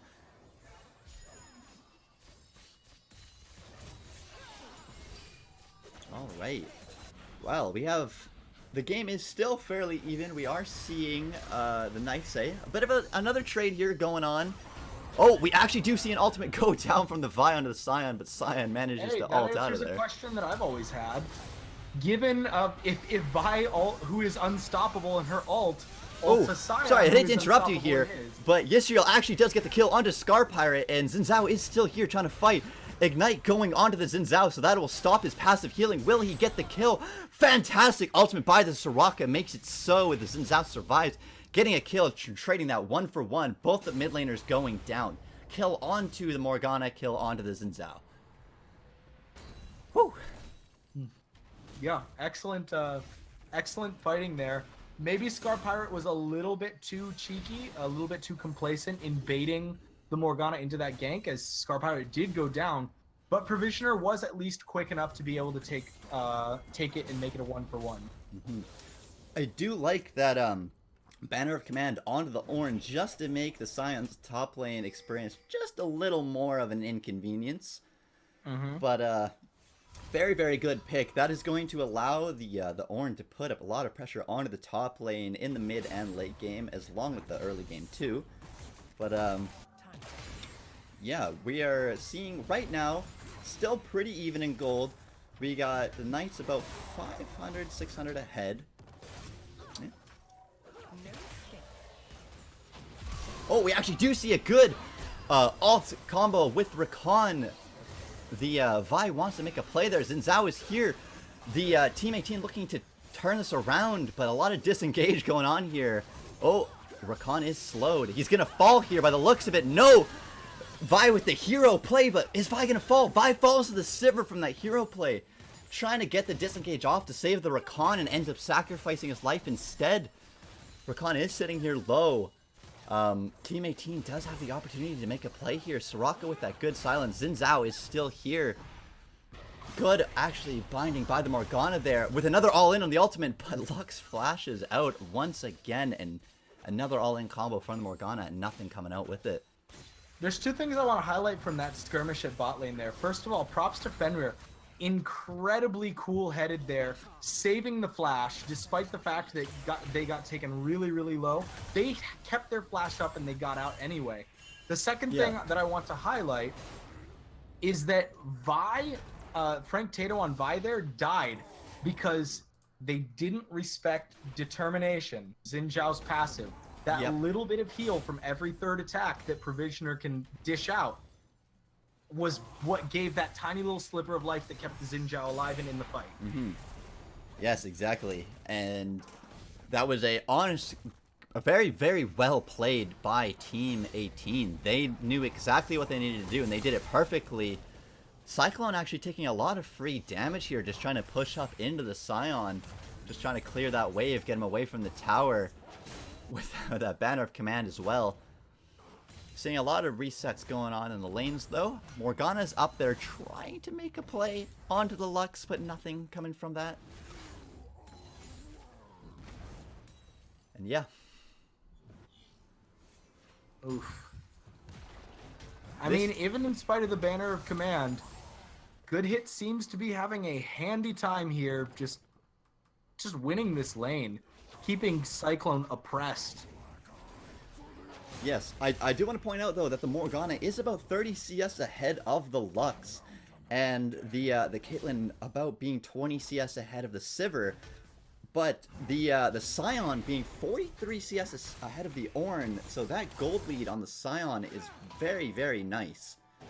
Yep, it's the only thing that's keeping the gap as narrow as it is right now. Exactly, yeah. As it's less than a 200 gold lead in favor of the Knights right now, or sorry, less than 300. Yeah, the gold is looking very back and forth right now. This game is about 16 minutes in and is looking dead even. Cyclone getting kind of knocked up there by the Scion ult, taking again a lot of free damage, but no worries for him. He's just going to try to clear under the tower. And we do actually see the ZZ Rot onto the Scion. It's the battle of the split push top laners, the Banner of the Command and the ZZ Rot. Cyclone going in for some trades there onto the Scion. They're just kind of going back and forth. Good knock-up. And, we do actually have a fight here. Fantastic ult by the Rakan. What's going on here? Good black shield by the Morgana. Lux ult actually finishes off the Vi. Rakan's still in there. Soraka trying to peel off, and that is a kill for Team 18 onto the Lux. Fantastic ultimate there. And, we're still trying to see here, though. Morgana with the black shield. Will that be able to save her? It does. Upset Walrus actually manages to get a kill onto Provisional. And Lux with another kill onto the Rakan. Sivir onto the Morgana. Very good trade for Team 18 there. And they're trying to continue chasing down that Caitlyn, but nothing. They can't catch up to her. Good damage on here from the Scion to the Ornn. He's trying to get as much damage onto the tower as possible. And, yeah. This kind of Scarpire has done us a favor here. They've illustrated one of the crucial advantages that Lux brings to the table over Morgana, and that is range. Because even though they both have a fair amount of poke available to them from their Q, from Morgana's Q and W and Lux's Q and E respectively, at the end of the day, when you compare ultimates, it doesn't matter that Scar Pirate was a little slower to follow Morgana. That ultimate was there, and that ultimate brought home a nasty, nasty kill so early on the Vi, which I would argue was the key factor in winning that team fight for Team 18. Oh, definitely. Yeah, the Lux, the nice thing about Lux is you are able to sit in the back line and just still do as much of the damage. But on the flip side, Morgana needs to be in there with Morgana's ultimate, with Morgana's Q, W, black shielding her teammates, herself. The range difference onto the mid lane is gonna hopefully go within the Lux's favor. Good bind from the Morgana, good disengage by the Lux. That's the thing. At the end of the day, when you're playing Lux, you can afford to be a little bit slower to follow your lane opponent. Exactly. Late to the party, still cleans up. We do see a bit of a gank going on here there. Good disengage by the Rakan, but does he fall because of that? He does. And it's looking like Xin Zhao's trying to jump onto the Caitlyn as well. Vi's in there, taking a lot of damage, and the Xin Zhao passive is just healing him up there. Morgana's here as well, but no, that is a double kill towards the Xin Zhao. And they managed to escape without a single death. Still, this eternal fight going on top lane. This is Sion one of the actually problems hits when you 60. play Morgana. The fact is that in team fights, she is able to do so much, whether she's in the mid lane role or the support role, she's able to do so much that it's easy to get complacent when you have one on your team. And the thing is, you look and you observe what Frank Tato did there. Frank Tato, even after Rakan had gone down there, Frank Tato still used both Vault Breaker and Flash to get in there fast. We do actually have Way more ahead of skirmish Morgana. than I expected. Going on And here you in have the to top respect lane. how slow The call of Morgana the is. Forge God coming from the Ornn onto the damage. Sion is just, ooh, manages to hit him with that Q in the end. It's looking like Ornn is going to fall here with the double flash. And there it is. The first kill from the Eternal Fight top lane goes on to the Sion. Good hit. Getting that lead that he needs. His CS lead is disgusting. Wow. Good block on the spell shield there too. But the tower does fall, giving an opportunity for the Knights to make a play there, but no. And another tower goes on to the side of Team 18.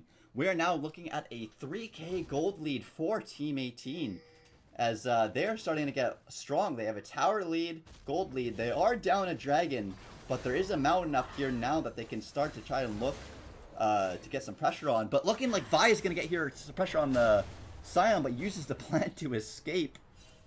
And yep, Vi is not going to follow that up whatsoever. This is the problem. The same problem is happening now in Game 3 that happened to the Knights in Game 1. They are underutilizing the strengths that they do have and overestimating the strengths that they don't. That is why exactly. Frank Tato seems to be having so much trouble with his ganks. That's why he's running a 1-3-1 score line. It's why Morgana is struggling to get any traction in this match. They're not playing to their strength. Exactly. There is still the opportunity for them to just recuperate and realize what they're doing wrong and bring it back like they did in Game 2. But if they don't manage to do that, again, Team 18 can just scale up to the point where it's going to look very dire for them. Although, I don't know. In the late game, I'm kind of split. I'm kind of conflicted on who I think wins if this goes to late game. I am too, yeah. Who has more scaling potential? I want to say that, like, I don't know. I think this is like split down the middle. This is just going to come to who plays their cards right. The communication, the team fights. I mean, Lux. Yeah, because any other top lane, I would give it to Team 18 easy. But the fact is that Ornn and his Masterwork items passive does give a little bit more scaling potential to all of his teammates. Exactly, yeah. And I mean, the Caitlyn and the Sivir can both be absolute late game beasts. Same with the Morgana Lux, if they play the cards right. But we do see a Call of the Forge God going on. An ultimate from the Soraka, but Caitlyn actually falls to the Sivir. Good bind by the Lux. Lux manages to pick up a kill. Sivir with a double kill. Cyclone is in a bit of a pickle here with the Sion, constantly holding him down. He is going to fall to the Sivir with a triple kill. And they are going to immediately turn their focus onto the Dragon. And then the rest of them are going to go mid lane to see if they can manage to pick off that tier 2. At the risk of hyperbole, that was the most pivotal, elegant use of Soraka's ultimate I have ever seen. That was a watching League of Legends. fantastic Sivir ult. Or Soraka ult. If Provisioner had gone down there as Xin Zhao, I don't think that team fight would have gone as cleanly for them. No, but as no it way. was, they managed to pick up a 3-for-0 and a dragon. This widens the gap pretty significantly. We are looking at a 6k gold lead now for Team 18. They managed to take that tier 2 and shove it a little bit into that inhib. And we have Scar Pirate on the Lux trying to get that bot lane tower. And we look like we have the rest of them backing up. They're going to start a bit of a shove onto the bot lane. And Yisrael they is take here. it, unsurprisingly. Yep.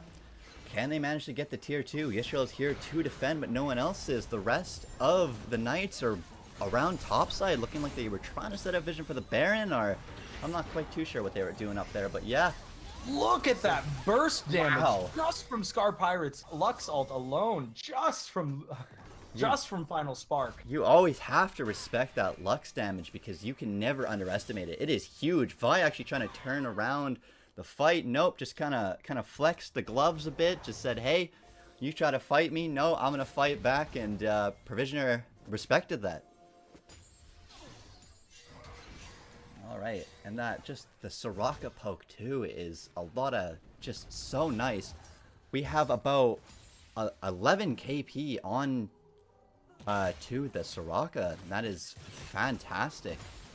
Wow, that is actually pretty nuts because what that essentially adds up to is like almost 92% kill participation. Yeah. That is very, Although, very to good. be fair, basically if Soraka ties her ultimate right, she will basically get tagged on every single assist in the game. Oh, yeah.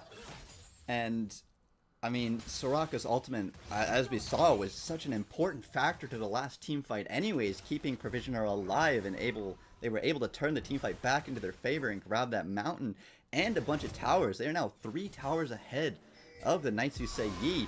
Sivir actually going in with the ultimate, and Rakan manages to jump out of there, dodging the Lux Q.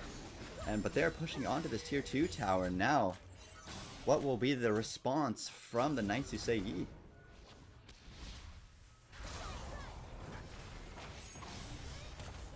Handy little dodge from good hit 556, missing that dark binding. Yep. Clean, clean. We got a bit of a scrimmage going on here. Some ARAM in the bot lane.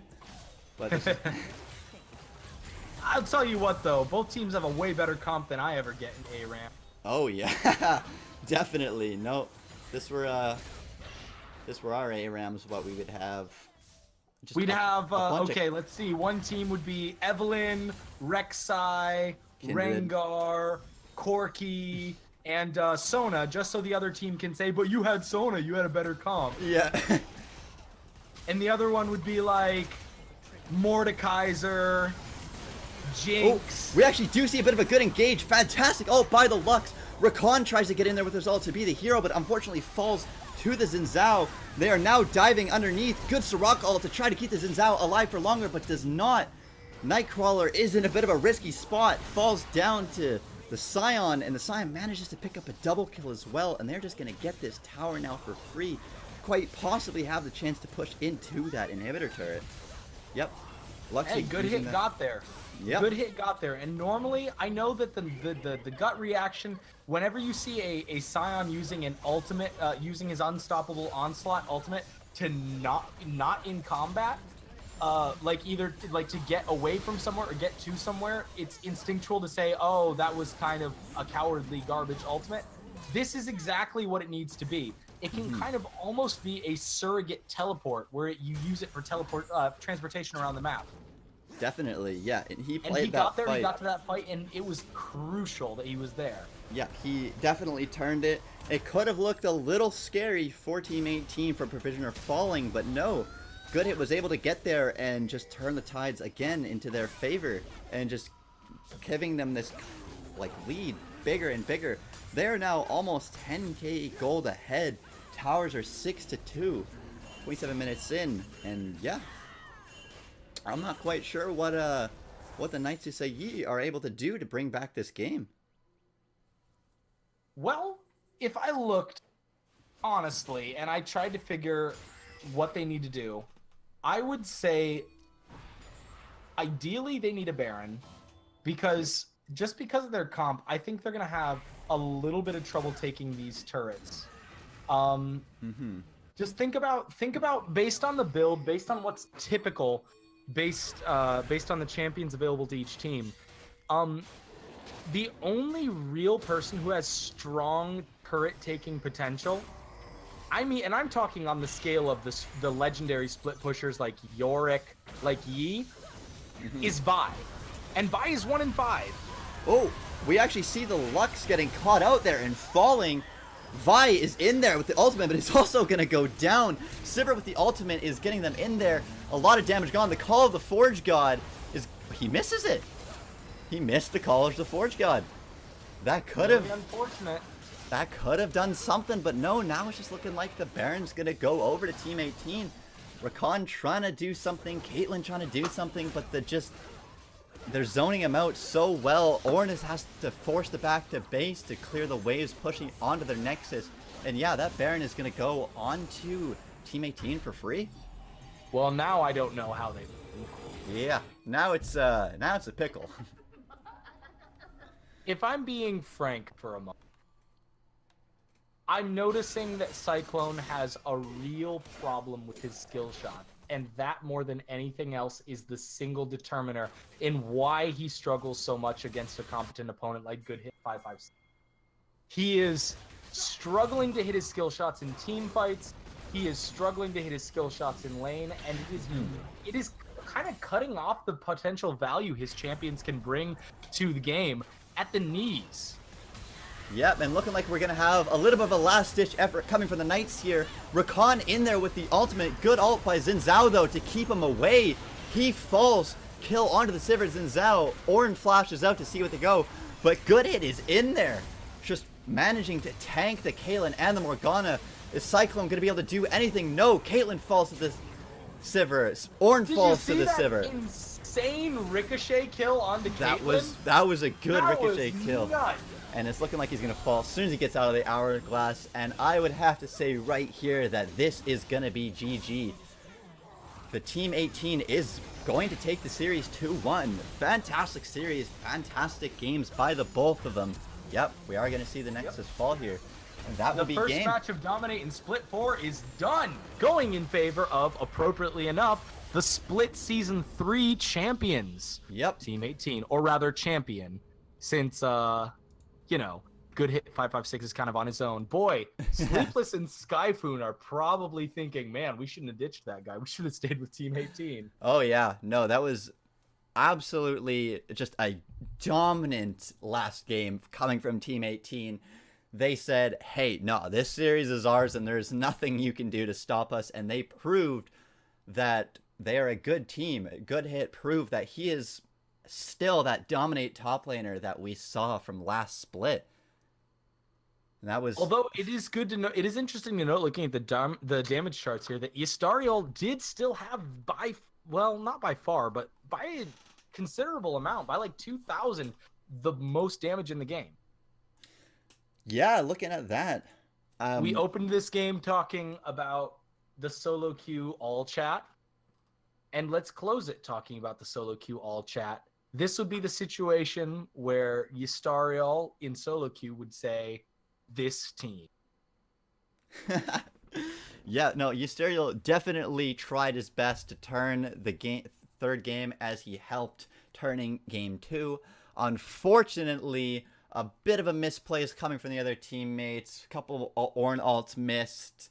Good. Rakan tried his best. Rakan had some really, really nice plays early on.